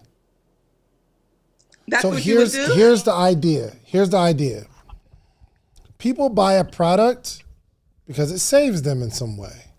It's like it's relieving some sort of pain for them. Right. Even if it's a really cool outfit, it's relieving them of the pain of looking sloppy or not looking fly. Right? There's a pain relief. I was talking to another guy. I was talking to a guy yesterday, and he had like a little light spot in the middle of his head. His name's Dion. Dion. I had a little light spot. And I was like, yo, you got a little light spot right there, my boy. He said, me roasting how I roast, okay? And I have no room to roast because my hairline is gone. But he said, I am going to Turkey. And then my boy that was next to me, and I'm shouting at everybody, Carter, he said, I'm going with him. We're going to go restore these hairlines. Do you know why they're going to fly across the world? Okay. Because there's a pain point. Listen, there's a self-consciousness attached to taking off your hat in public when it's time for a haircut. There's pain there. You need to find out what pain shea butter is like. There's somebody and they cannot figure it out. They tried everything: shea butter, cocoa butter, oils, juices, berries. They're trying everything. There's something that shea butter cures for a specific type of person. Okay. There's a lot of benefits of eating sea moss. Right. But this one girl and I went bought some on after that show that I watched you use yours with the guy. I went ahead and I sure. supported him and you. Look, this one girl, she made a video. She was like, it make your situation strong like bull. And I was like, you were sold. strong like bull? First off, I ain't got no issues, but you know what I mean? Yeah. Give it Can a I- crack. Can I get another 20 in? You know what I mean? Can I get another 20 in? Right. So not even talking about all the things that CMOS cures, right? There could be a lane of someone who sells CMOS where I'm only talking about this issue and how it can help you. Okay. You need to find out what that thing is. Okay. You understand? And you need to talk about how the alternative is terrible. So what people think works and the reasons why it don't work. And you need to offer your solution. And your solution, everybody makes shea butter different. Your shea butter probably either has different ingredients than somebody else that has shea butter, or even if they're both organic, there's a different process. There's a different region of the world. Your region, your process, your blend is special. And you need to highlight that. That's the kind of stuff we need to put on social media, and we need to scare people to death for not using our particular formula. You understand? Okay. Find the problem and create the solution. Got it. Yes. Let's go. All right. Good stuff, man. I look forward to it. I need some based on, well, I don't need it right now, but you're going to convince me that I need some. You're going to convince me that I need some, right? Yes, you do need some because you're using Palmer's and you think that Palmer's is good. Meanwhile, there's people like me who's selling, organic fresh shea butter that's going to heal your skin. So yeah, I'll send you some. Okay. Hey, listen, but first off, Palmer's ain't never hurt nobody in the black community. You know what I mean? Palmer's been holding us down for a long time now. That's because you haven't had the alternative. Yes. That's why you thought Exactly. that. Exactly. So I'm waiting on the alternative, okay? Got you. All right, let's Thank get it. you. You're very Thanks, welcome. guys. You're very Bye. welcome. Listen, you all, entrepreneurship is a game of figuring out how to get out of our own way. Now, the cool thing is this young lady definitely is going to go after it and go get it. And she needs a coach, right? So the value of a coach, I say, like if you're going to like hire someone to help your business get to the next level, the value of that is someone from the outside analyzing the things that you can't see in your business. A coach is likened to a therapist. You go to sit down with a therapist because they can make out some things out of what you say that make sense to you, and they can help you understand it doesn't make sense. They can look at your life and your choice of words that you use and the things that you've done that you thought were okay. Or a lot of times they'll pull out an answer that you weren't even looking for. The answer to a question you didn't even ask. Because they're not you. They can take a look outside of you and analyze what's happening. A coach does the same thing. That's why a coach is super important to entrepreneurs. The only challenge is, I don't know if everyone is ready for a coach. I don't think everybody is ready for a coach. I don't think everybody is, and I think everyone could be, but some people are so in their way, you're going to spend every minute of this session trying to convince this coach that you have a problem that's different than everybody else's. And you don't. Some people, they get in front of a coach and they're looking for validation. I'm not validating anybody's idea until I realize that you're not going to listen. And then eventually you'll know that our session is over when I say, well, go for it. Let me know how it works out. I think I should do this. I think you should. Check it out. Oh, bro, I'm done. I'm not fighting to save nobody. I'm not going to fight to save nobody that don't want to be saved. I can't do that. She don't want to be saved. Oh, save her. She don't want to be saved. Yo, they don't be wanting. I don't want to be saved. What a song. What a song. Entrepreneurship is tough, man. Hey, let's have this conversation. And listen, Really? feel free. Call in. I would love, if you have any questions, anything you think I can assist you with, please just go to socialproofhotline.com on your phone, join it, and we will bring you into the live. You have to have your camera on, and we'll be able to hear you. Really quick, Dave. What's up? So for the person that's looking at this right now, and they're saying, okay, well, how do I know if I'm ready for a coach? How do I know if I'm ready for a coach? Here's what I would advise you to do. And there's different situations, right? If you're in tech, then it might not apply as much, but I think you're ready for a coach when you've experienced enough to find out answers to questions that you would ask your coach. So the question when you get to a coach isn't, what do you think I should do? When you know you're ready for a coach when you tried a bunch of stuff, you found out a bunch of ways something didn't work. Or you found out some ways it didn't work and you're trying to get to, that did work and you're trying to get to the next level. I don't think everybody should just start with a coach. Unless you need that coach to hype you up to go out and do some work and fall on your face and find out what this entrepreneurship thing is about. Go try some stuff before you pay this money to a coach to tell you what you should do that you'll probably do on your own anyway.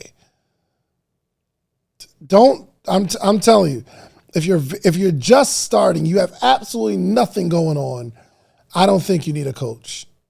But if you're getting to a point where you're plateauing, then I think you need a coach. If you tried a bunch of stuff, you just can't figure it out, but you've been through the process of like gathering data and information, then go get that coach for sure. My boy, Freddie Johnson. It's my guy. Sponsored by King's Chambers Beard Oil. Hey, listen, y'all. You see this mustache I got? I didn't have a mustache at all last week. For the last 39 years, I've been trying to get a mustache. You know how crazy it looks for somebody to have a beard without a mustache? You know how crazy that looks? But I tried King's Chambers beard oil last week. Filled me in. Now I'm living my best life. Freddie Johnson, I appreciate you, my brother, for the $9.99 super chat. I appreciate it. Joy was in here. She popped in a little bit. Joystick, come on, pull up on me. But yes, if y'all have any questions, anything I can help you with, let me know. If not, I'm about to go home, play with my children. But the next thing, work-life balance as an entrepreneur.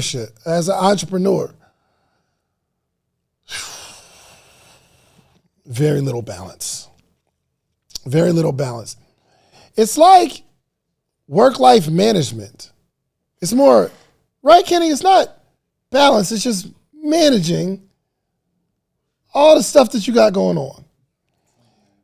Tons of management. It's like spinning plates. Like you're spinning a plate here, you're spinning a plate here, and you're like, wow, this is the first plate I ever spent. You got this one going, and this one kind of slows down. You're like, oh, I gotta like spin this one, get this one going. And you're like, oh, I'm good at this thing. I got it. You're like, you know what? I got a great idea. You know what? Another plate. Let's just spin another plate. And then you're managing it all. It is a challenge. What's up? Is that Sean? Sean? What's happening? Shauna, my name is Shauna. Hey, David. Thanks for having me on. What up? Thanks for being here. Thank you. So I'm a new author. I just wrote a book. It's called Empty to Emptied. And It's called what? Say it again. Let me see it again. It's called Empty to Emptied. Empty to emptied. Explain that. Yeah, so this is pretty much my journey of going from a person that's really numb, feeling empty, feeling like I lost myself to drugs. And you're breaking up, and I really, really want to hear what you have to say. Oh no, okay. Can you hear me better now? I can hear you better now, yes. Okay, sorry. So this book is pretty much my journey of going from a numb state, so being empty. You know, when you get to the point where you've done all you can. I'm a Mm-hmm. recovering people pleaser. So I got to the point where, you know, I was a music artist. I got an award. I did everything to try to please people. And then I just was left with an empty version of myself. I dealt with drug addiction, alcohol, all of the things. And I went to a place where I became emptied. So for me, that has to do with my faith and emptying myself into who I believe God and giving him my all so that he can renew me, restore me, and Yeah. just, you know, create me to be whole again. So that's Good. pretty much what that is about. Yeah. I like it. I like it. Thank you. That's Yeah. that's good. How long ago did you publish the book? So I published it a few days ago, but I'm doing some revisions to it and I'm going to republish it again on Amazon. Okay.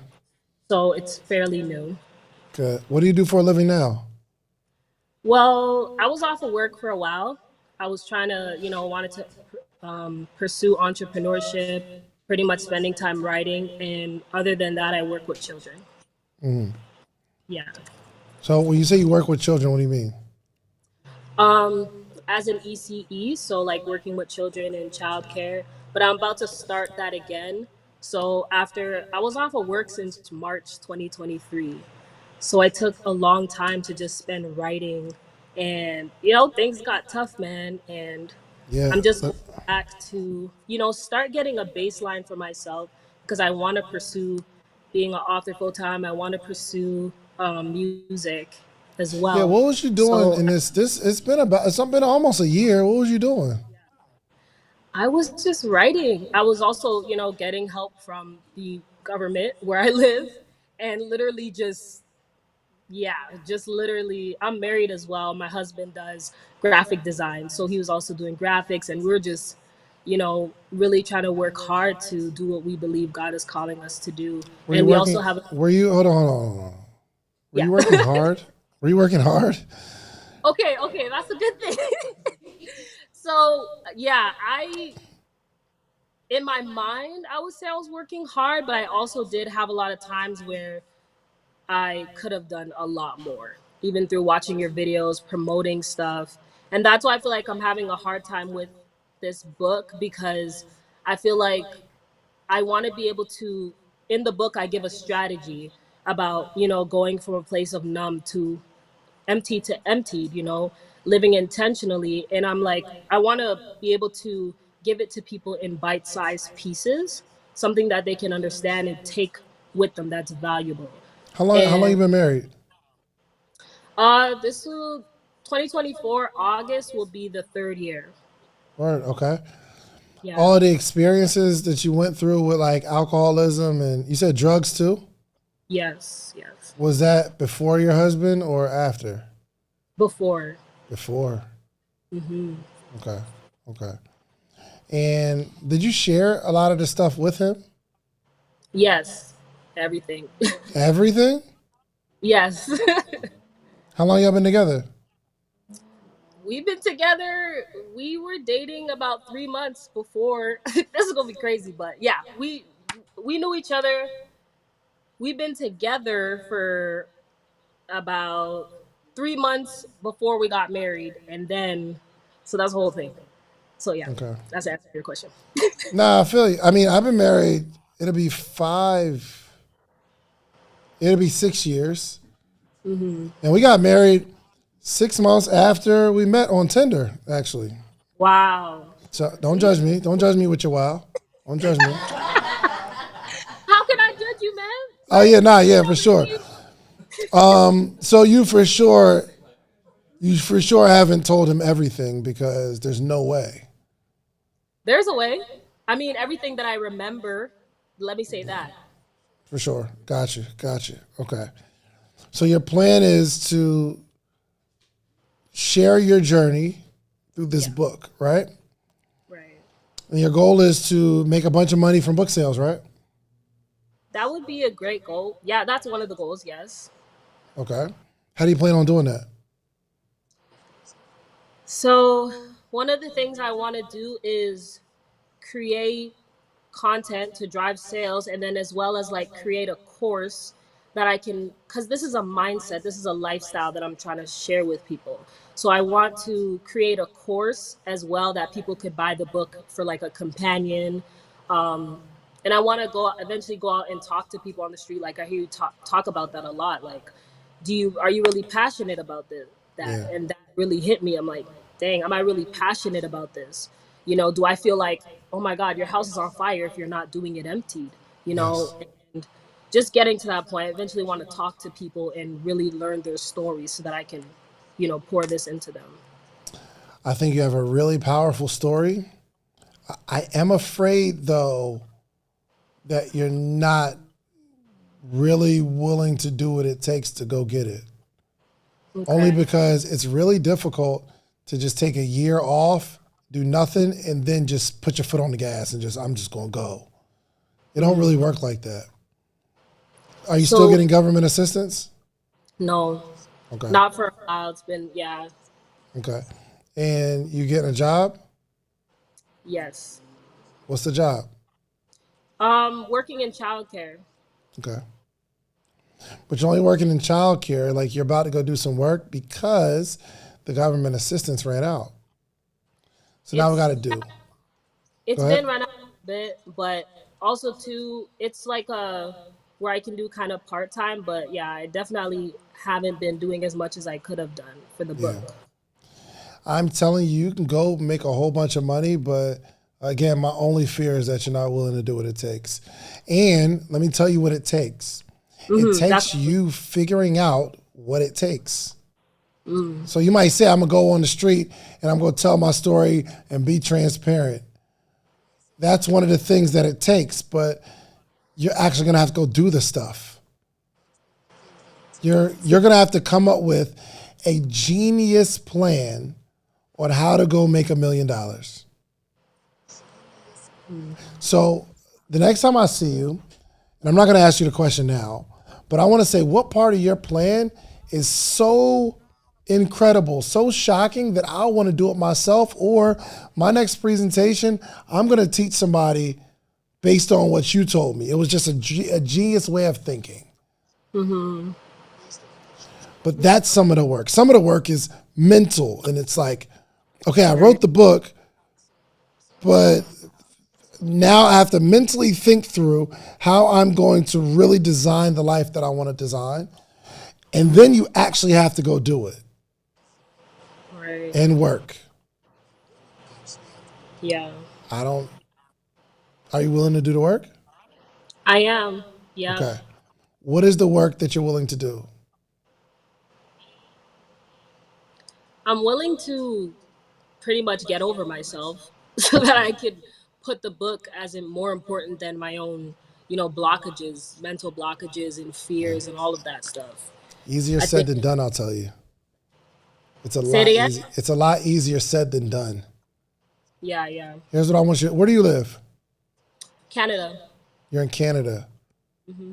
What time is it over there? 3:41. Okay, so same time. What I like you to do is, are you on your cell phone? Yeah. You have another But phone? I have my laptop here though. You have another phone? My husband's, yeah. Can you get your husband's phone? Yep. I just don't know what type of relationship y'all got. We got a good one. All right, grab your husband's phone real quick. Got it. I want you to call somebody while we're live and sell them your book.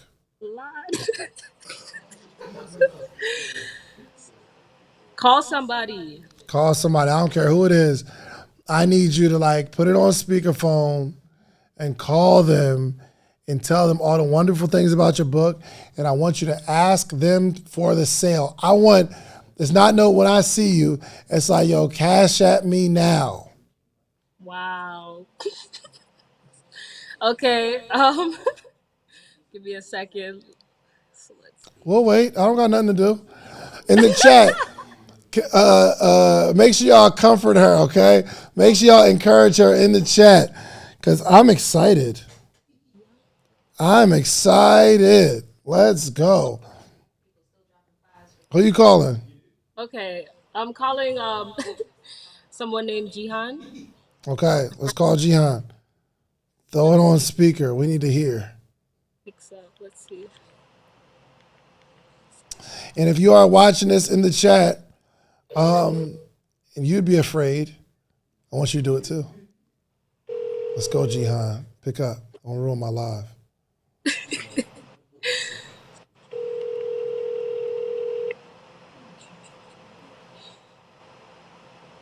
Let's go.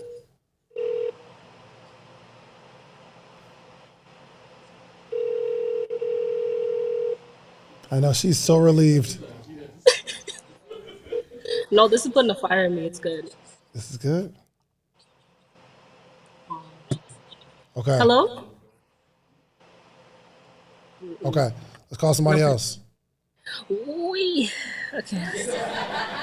I like that Jihan didn't pick up because that was probably the easiest person you could think of. Now it's going to get more and more difficult. Let's go. Who are we going to call? Honestly, dang. Let's do this. I'm excited. Okay, I don't know if this is gonna work, but just gonna call the front desk of my building because I don't even know who else to call right now. Let's do it. I'm not mad at that, actually. Let's do it. To the front desk of my. You don't got nobody. Where are your friends at?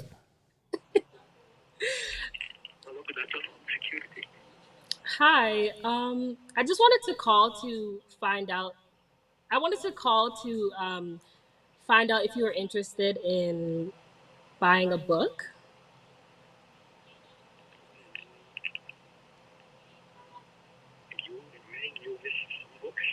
Yeah. Do you have a little bit of time that I could share with you a little bit about it?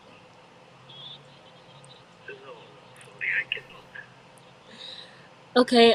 If you know anyone who's going through anxiety or addiction and they're recovering, I'd love to be able to share more with them. I can come downstairs one day and give them my information or card. I am sorry. Now I have a duty. I cannot talk with you. Okay. Okay. Thank you, sir. Thank you. Thank you. All right. I want you to call somebody you know. Come on. Okay. You know somebody. Call some. Who was the last person you talked to on the phone? No, honestly, Who was the last person you talked to on the phone? I don't really. Who was the last person you talked to or text on the phone? The last person was the girl that I called first, Jihan. Who else? You got a brother? You got a sister? I ain't got a. Yeah. Where's your husband at? Is he with you? He's here. Yeah. Ask him to call one of his homeboys. Is there someone to call? Oh my gosh. Listen, Okay. don't worry. You are setting somebody free right now. Woo. We're calling somebody else. Yes. Let's go. We got some people. I'm not letting you off the hook with somebody you don't know. That's easy. And I want you to sell them on the reason they need this book.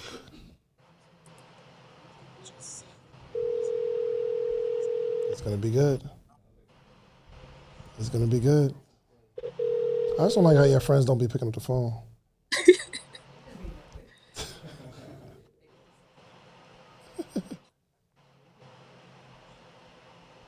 Is it still ringing? No, it just stopped. I don't know. Okay, let's call somebody else. We're going to get somebody on the phone.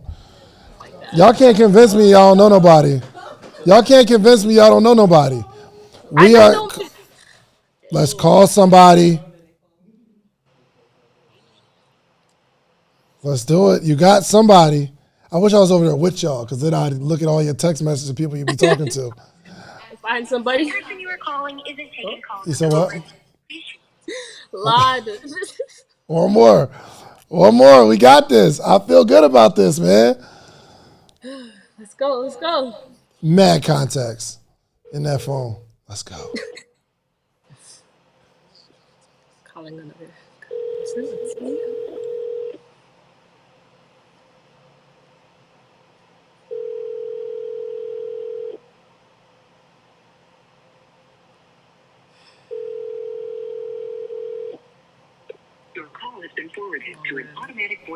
Hey, You are I'm getting sorry. you are This getting didn't work. so saved. One more person. One more One person. more. One more. Let's try one more. Just one more for me. I'm trying to think if there's like a certain business I can call or something that Oh, would. Nella said, "Who does your hair?" Oh, me myself.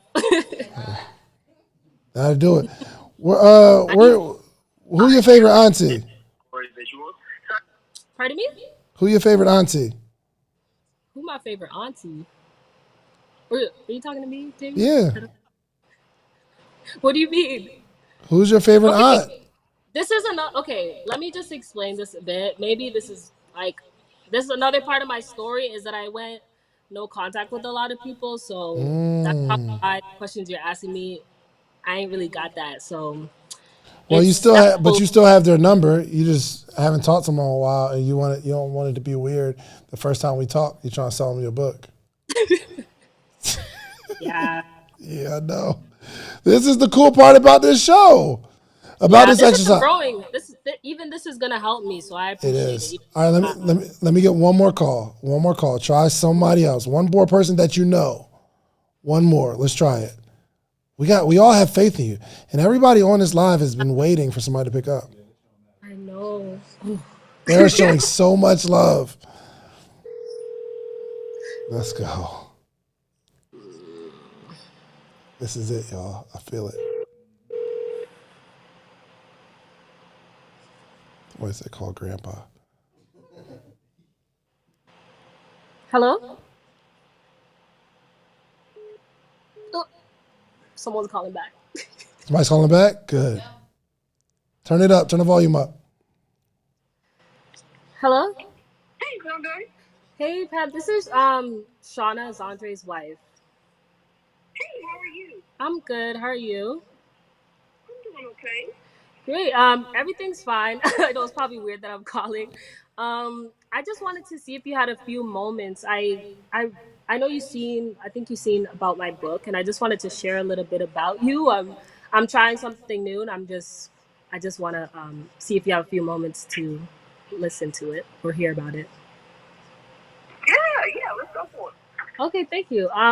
So yeah, the book I wrote is called Empty to Emptied, and this book is really for anyone dealing with anxiety, fear, depression, or recovering from addiction. And this book is really to, help people have a new mindset, a new routine in their life. And I'm really in the book, I also share a strategy I call Do It Empty, and Do It Empty is all about surrender. It's all about trusting God. It's all about releasing yourself from trying to take control of your own life. And I know a lot of people struggle with letting go, struggle with, becoming a new version of themselves. And I just want to be able to give them resources, a strategy that they can remember every day. It's like a checklist, you go back to it, you have it in your mind. Do you have you ever struggled with any of those things, or do you know anyone who struggles with something like that?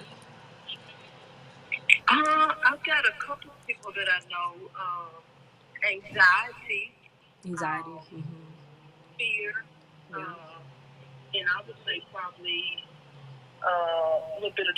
Yeah. Mhm. What's the biggest problem that you see people, struggling with them have, or that they express, if they have expressed that to you?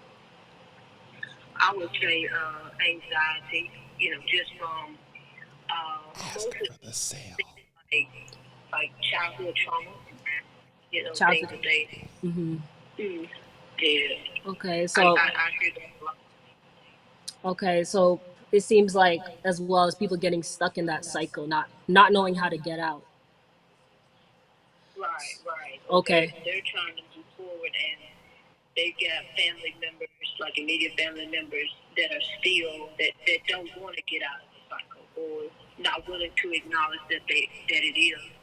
Right. Right. Okay. Is this something that you're looking to purchase for someone that you know, or even if yourself?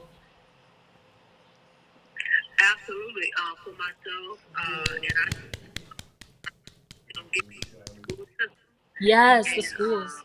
Hopefully starting a mentorship program. So it would definitely be something that I think would be really good, especially with a lot of our kids. Okay. Things with too. Yes. Okay, that sounds awesome. I definitely will connect with you, and we can definitely pour into those students. And yeah, thank you so much. Yeah, looking forward to talking more. And thank you for your time. Oh, you're most welcome. It's nice to talk to you. Yes. Nice to meet you. Yes, nice to meet you as well. I hope you have a good day, and we'll connect soon. I'll send you the link and everything. Okay, thank you. Okay, I appreciate it. Okay. Woo! Let's go. How did it feel? It felt good. I'm like shaking, but just do something out of my comfort zone, regardless of what the outcome is. Just, be confident. That's what I was struggling with, for sure. Yes. So So much. here's your that is the first step of doing the work. And I think if I asked you to do it, you may or may not, or some people call and be like, oh, they didn't pick up. But I wanted you to like touch it and feel what it feels like to be doing this work. But now I'm going to give you some homework, okay? I need at least 2 asks a day. Okay? I'm not asking you to make 2 sales a day right now, but 2 asks a day. Okay. Only because like you're just getting started. Now, don't let my minimum be your maximum. And you might say, yo, Dave, I'm grown. I'm going to ask 10 people a day. And the 10 might turn into 2 sales. But if you continue to do this work, what will happen is, 1, you will sell more of your book. 2, you'll become more confident asking people for money. 3, you'll become better at describing the feeling of this book, the emotion of this book. Like you were just talking to somebody, it was cool. And it was long and a lot of rambling because you were nervous. But the more you do that, the less nervous you become. And you get to the meat and potatoes of it. And you start to paint these pictures and you start remembering stories that are going to start to assist people in their buying process of this book. And it is very important that you get this book in people's hands because you are going to save people's lives. Which means you have a responsibility, which also means if you don't ask 10 people every single day, it simply means you're selfish. That's good. Because you're only caring about you and your comfortability versus all the people that need water. They're in the desert. And you're the only person with the water. So you have a responsibility to get this done, okay? Yes. Thank you All so right. much. No problem. Just wanted to quickly say my husband and I have a community and podcast called Healing Through Transparency. So we talk about these things and we think it's important. And we would love to have you on one time, David, because we listen to the podcast, we hear what you talked about, even sharing parts of yourself and how that has been a struggle sometimes. And so we would love to connect more with you. And just thank you for helping me today. Is it virtual or in person? We have virtual, yeah. Okay. Virtual. All right, just send me a DM. Yeah, you'll see Anna Praise Speaks. Okay, just remind me in this DM that we just talked, and I will text you my email that goes to me and my assistant, and we'll make sure we'll make it happen. Okay. Sounds good. Thank you. Thank you. I'm really proud of you. I want to tell you, I am really, really proud of you.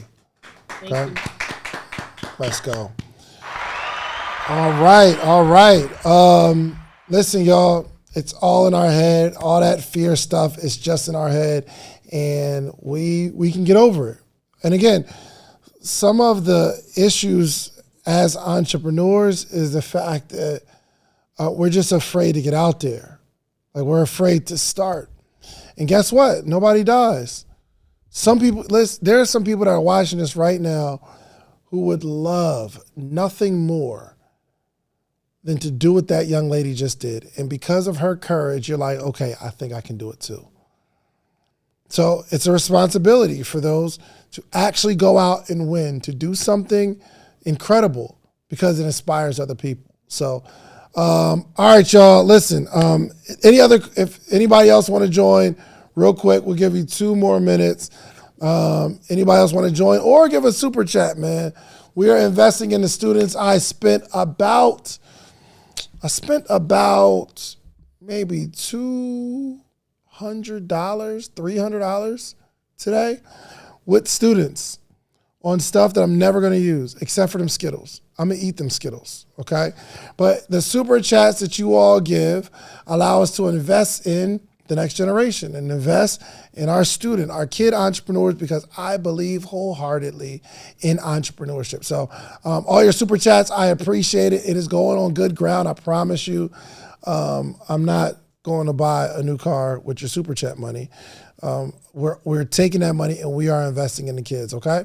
So if anybody wants to join, anybody got a question, something, just go to socialproofhotline.com and ask your question, join the conversation, and that's all I got. Nella, how was this conversation? This conversation was amazing. It was, let me make sure I'm in screen. Okay. It was amazing. And that literally, like, just what we were talking about, me asking for the consultation. Now I'm setting the goal of 5 asks a day. Let's go. Love it. Hey, listen, I'm on it too. I got to ask a bunch of people every single day to get their tickets to Podcast Summit. Hey, listen, if you have been so afraid to start your podcast, or you have no idea what you're doing and you really want to get in this content creation space, or you're like, man, podcasting is so on fire right now. I don't want to start a podcast, but I do want to start a YouTube channel. I don't want to do podcasting or a YouTube channel, but I do want to figure out how to make longer forms of content. Or I want to connect with other podcasters, or I'm a speaker and I want to, or a coach, or you have a book and you're like, I need to get on other people's podcasts. All of this stuff is possible by going to podcastsummit.com. Podcastsummit.com. We're going to leave the code open. Last week's code, it was a deep discount.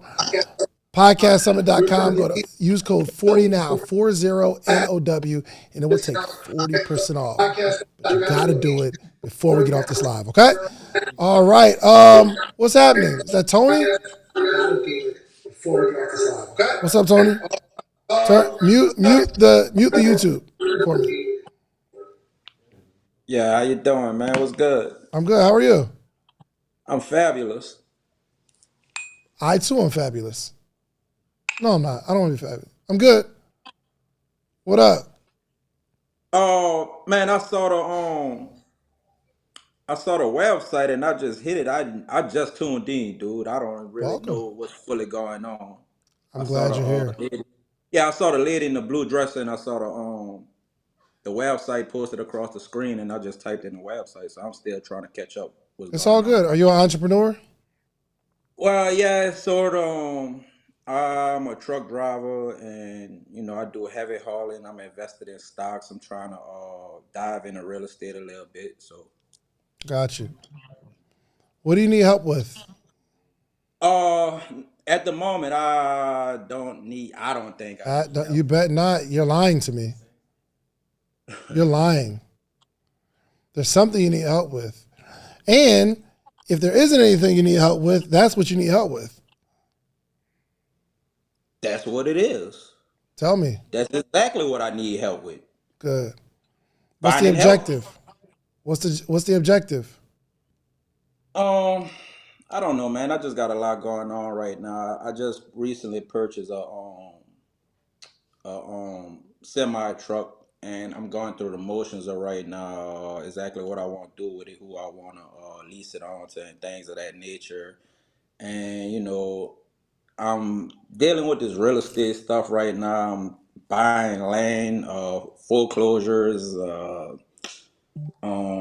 like you make a lot. Do you make a lot of money doing all this stuff? I make a good bit of money on the trucking end of things. And it seems like you're doing a whole lot of other stuff that you don't really have passion about, or you don't even know why you're doing what you're doing. I'm just planting seeds right now, dude. And I'm just planting seeds and seeing what really sprout. You know what I mean? And I'm not gonna say that I don't have passion. It's just that, the way the economy working out, uh the last 6 months and inflation and how this year is turning out so far is just not going the way I thought it would go. You know what I mean? Yeah, no, So I'm I just get it. trying to, yeah, like, last year I thought that I'll be in a better situation.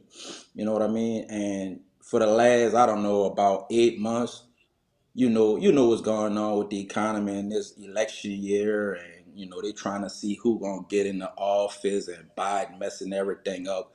So I'm kind of second guessing some of the things that I did as far as purchasing my own semi, a few plots of land that I have or whatever. And I don't know, maybe I did kind of lose interest on some things. You know what I'm saying? Yeah, absolutely. No, I get it. 100%, man.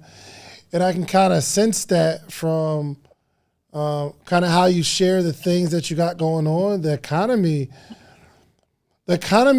are some things changing in the economy, but I don't think the biggest issue is that the economy is changing or who's going to be in office. I think maybe one of your biggest challenges is your focus on your direction and where you're going. It doesn't seem like you spent the time identifying what it is you want to lean into. So we kind of just spread seeds out to see what pops up or see what works instead of forcing something to work. Just what it seems like from my perspective of hearing you the last 3 minutes. I don't know. That could be it. That could be it. So right now I'm just trying to, um, I don't know, man. Trying to ride whatever wave that I could ride right now. You know what I mean? Here's one thing that I get this too when I talk to entrepreneurs. And again, I am not the super entrepreneur. We're all figuring this stuff out, right? But there's one thing I know to be true, man. When I hear the word, man, I don't know, man. It's the I don't know that is going to be your biggest challenge.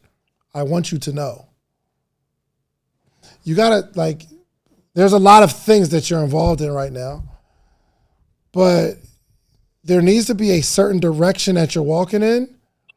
And when someone asks you what you got going on, it's 100% that. If not, we'll listen to even my podcast. It's a really good podcast, but it could be dangerous for the average entrepreneur because there's so many things that you could do to make money. And my objective isn't to get people to do a bunch of things. My objective is to give people a bunch of options. But you need to lock into something. The economy changes, right? And things get bad in an industry. But when things get bad in the industry, the solution is to lean more into the thing to fix whatever's broken. So podcasting, advertisement slipped. It went down. Facts. But that doesn't mean I start doing something else. It means I need to figure out where to get the juice from in this industry. I got to get it from somewhere else in the same industry, though. It doesn't mean I'm going to start fixing credit now.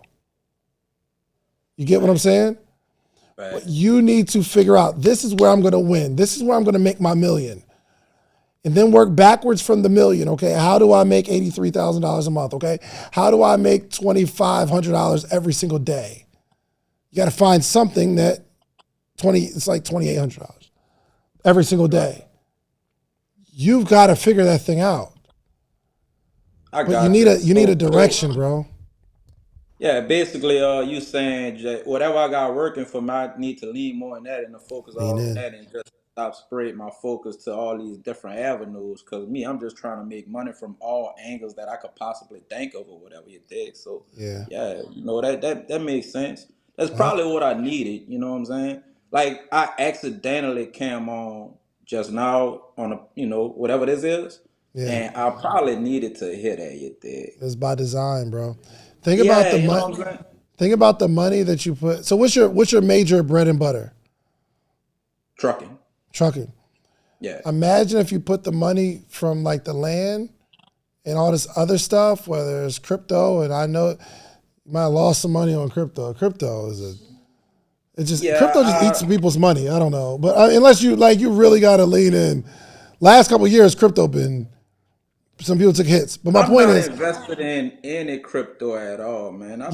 But what I'm saying is, think about all the money you invested in other things, and what if you put that money into, let's say, a coach that helps you, that understands trucking specifically, that can look at your business and teach you how to get it to the next level, or I've been considering it.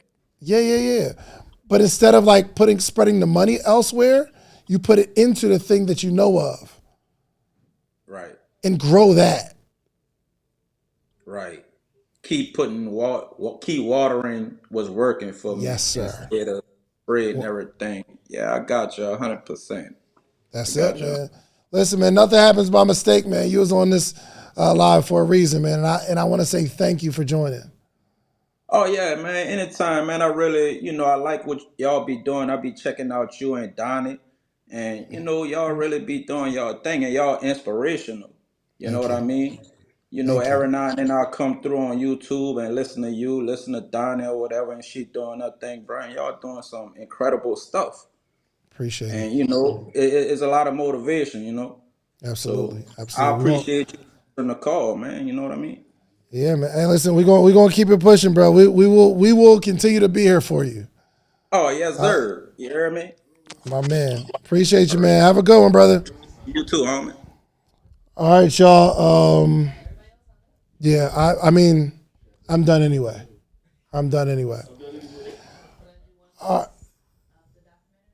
Oh yeah, we're gonna go out on that note, okay? Listen, ladies and gentlemen, this has been another episode of Social Proof Live, aka Free Smoke. Free smoke. There we go. You be on it. Look, everybody, thank you for them super chats. Thank you for everything that you all do in terms of support. Every listen on the podcast, every YouTube video, every like, every share, every time you join this call and you give me an opportunity to meet you, I am extremely, extremely grateful. So we do have July 4th and 5th podcast summit coming up. I don't ever want you to forget it. And we are going on a nationwide tour. We got 10-city tour where I'm going to be coming to your city to teach podcasting. A workshop like you haven't seen before. And this is going to be like a conference that you haven't seen before in the podcasting space. There is no podcast event that can even match what we're doing. Shouts out to Character in the Making. $10 from Character in the Making. Love the podcast and the smoke. We're going to give you that smoke. Thank you so much. We appreciate the support. There's somebody else. I think I saw Freddie. I didn't see Tiffany in here. Tiffany Tayus. I appreciate it, Tiffany. Hey, if you're looking to purchase, what is it? Foreclosures. Not foreclosures. Is it foreclosure? Tax deeds. Tax lien, lands and properties and stuff like that. Make sure you tap in with Tiffany Tayus. We working on some things together too, so that's what's up. Listen, you all, I absolutely love you. We about to take y'all out with the Podcast Summit documentary. Joya Bean, we appreciate the love, sis. She be showing so much love every single week. Thank you, sis. So we're about to take y'all out with the documentary. Watch the documentary. Get your tickets right now, podcastsummit.com. You will never get this discount again. We're doing 40%. If you know you're going to meet me in Atlanta, July 4th and 5th, you know you want to start a podcast, you're like, yo, Dave, I'm way better at this thing than you. I don't know why you so lit in the podcasting space. I'm looking for somebody to take my spot. You can take it, okay? Go to podcastsummit.com. Use code 40 now. 40 now. You're going to have to use the code now. 40 now. 40 now. And I will see you all next week. Check out the documentary. Let's go. Podcast Summit 2023, baby. We in the building. What we doing? Podcast Summit, that's what we're doing. This is one of those events that if you miss, you actually miss something. Everybody knows media is taking over, and David Shands is leading the front. It isn't just about building a podcast and finding your message. It's about truly leveraging the power of podcasting. Create, don't wait. Everyone here is a content creator or emerging content creator or aspiring content creator, and we have learned the tools necessary to create our own work. Right now. I think it's a lot of people that just didn't register their comment. You know what I mean? I mean, we're not tripping on general. Yeah. You know what I'm saying? Yeah, if for sure. I told them, hey, look, if they're not on it, we'll double check. If we got to add it, I want everyone logged so we know what the final number is. Yeah. I'm really just tripping off of, the VIP mastermind. So we have certain limits for all those. Yeah. The preparation for the podcast summit was grueling. Providing this experience for creators of color, the sun, the vibes, the feel of Miami, it was all worth it. We do have a limit on All-Star. There's a certain amount of people we can feed. Well, we don't have a limit anymore because we have a bigger room. Yeah. Yeah, we'll just have to pay for it. Got it. Yeah, so you technically could still sell All-Star Masterminds or have people upgrade. What do we deliver to a broad audience of people who are in the podcasting space? I came here to learn more about branding and how to expand it into a podcast. Some people are interested in podcasts and they're coming to find out how they can finally launch this podcast that's in their head. So I'm also here to learn about how I can monetize my podcast that I'm looking to launch in September and protect my brand legally. But there's another group of people who have been podcasting, but they have no idea what they're doing. It's not growing.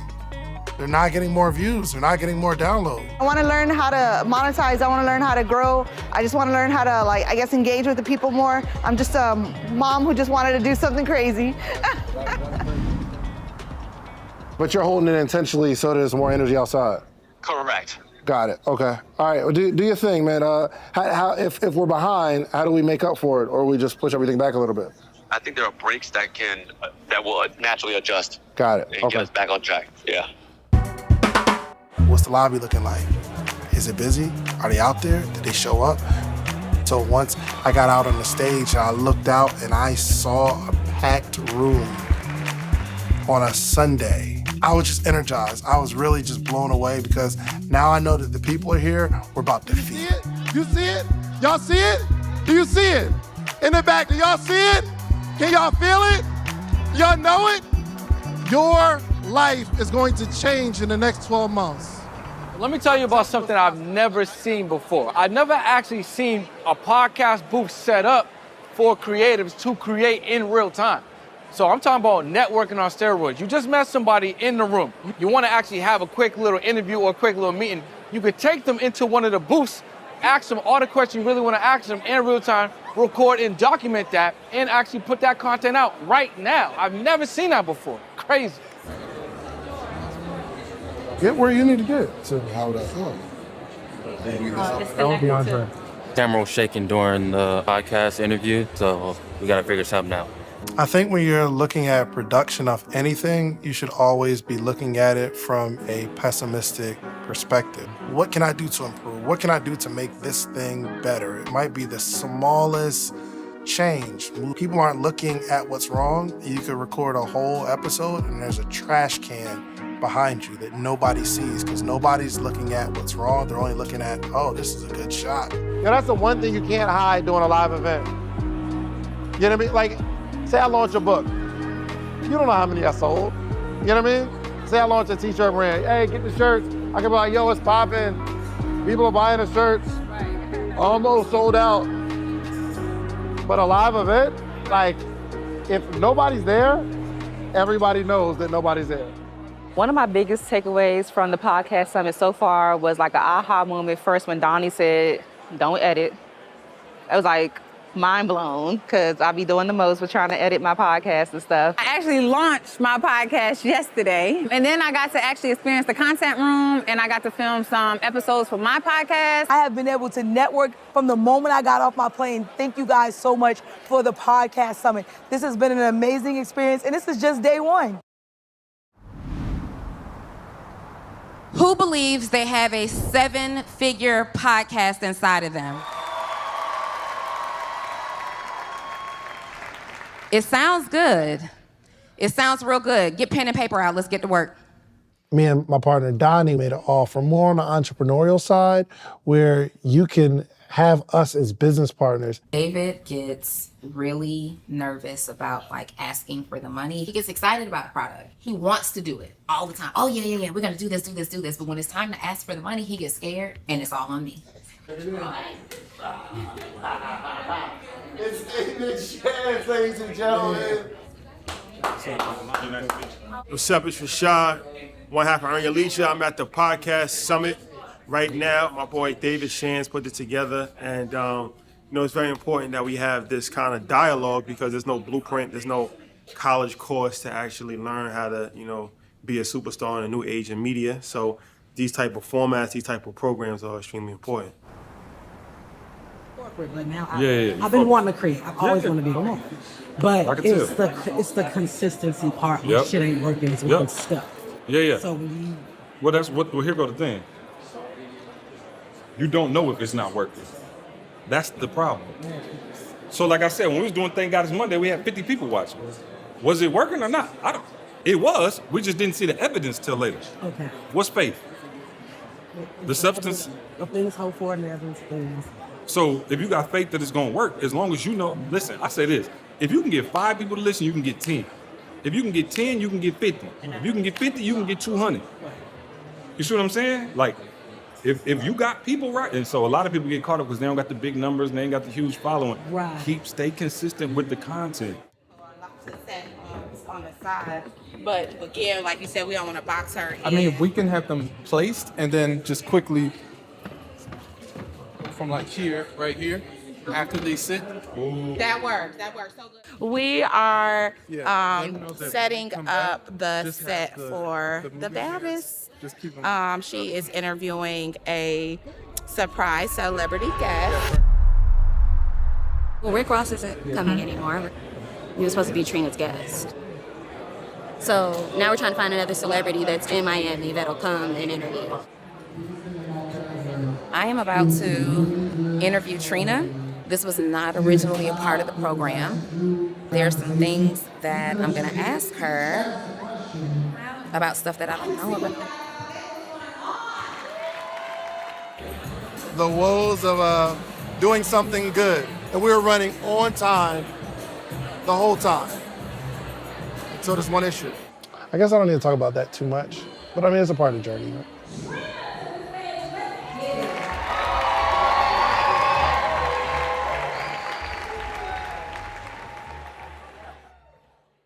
If I'm being honest, man, the highlight of the conference for me was the testimonials. I mean, you put all this time and energy into an event. You're like, yo, did everybody have a good time? Was everyone pleased, or are they gonna cancel me Monday morning? And the testimonials, the tears, the rave reviews. And it wasn't me, it was the fact that they got a gumbo of information that was tailored towards them. So the biggest thing I got yesterday was learning how to reach out to sponsors, getting the correct pitch deck going, and also when it comes to branding and making sure that whenever you're pushing yourself on YouTube that you have a good thumbnail and a good description. One thing that I learned that I'm going to implement immediately is 1, make sure all my operations are in order. 2, thinking about branding, specifically what Mario talked about of like what brands can you actually work with and what does that look like to actually get sponsorship. The podcast summit in 2 days transformed my life, and it just opened my mind as to how far I can go with my podcast, any pivots that I may need to make or any rebranding that I need to make. So we're just going bigger. We're just going bigger. We're just going bigger.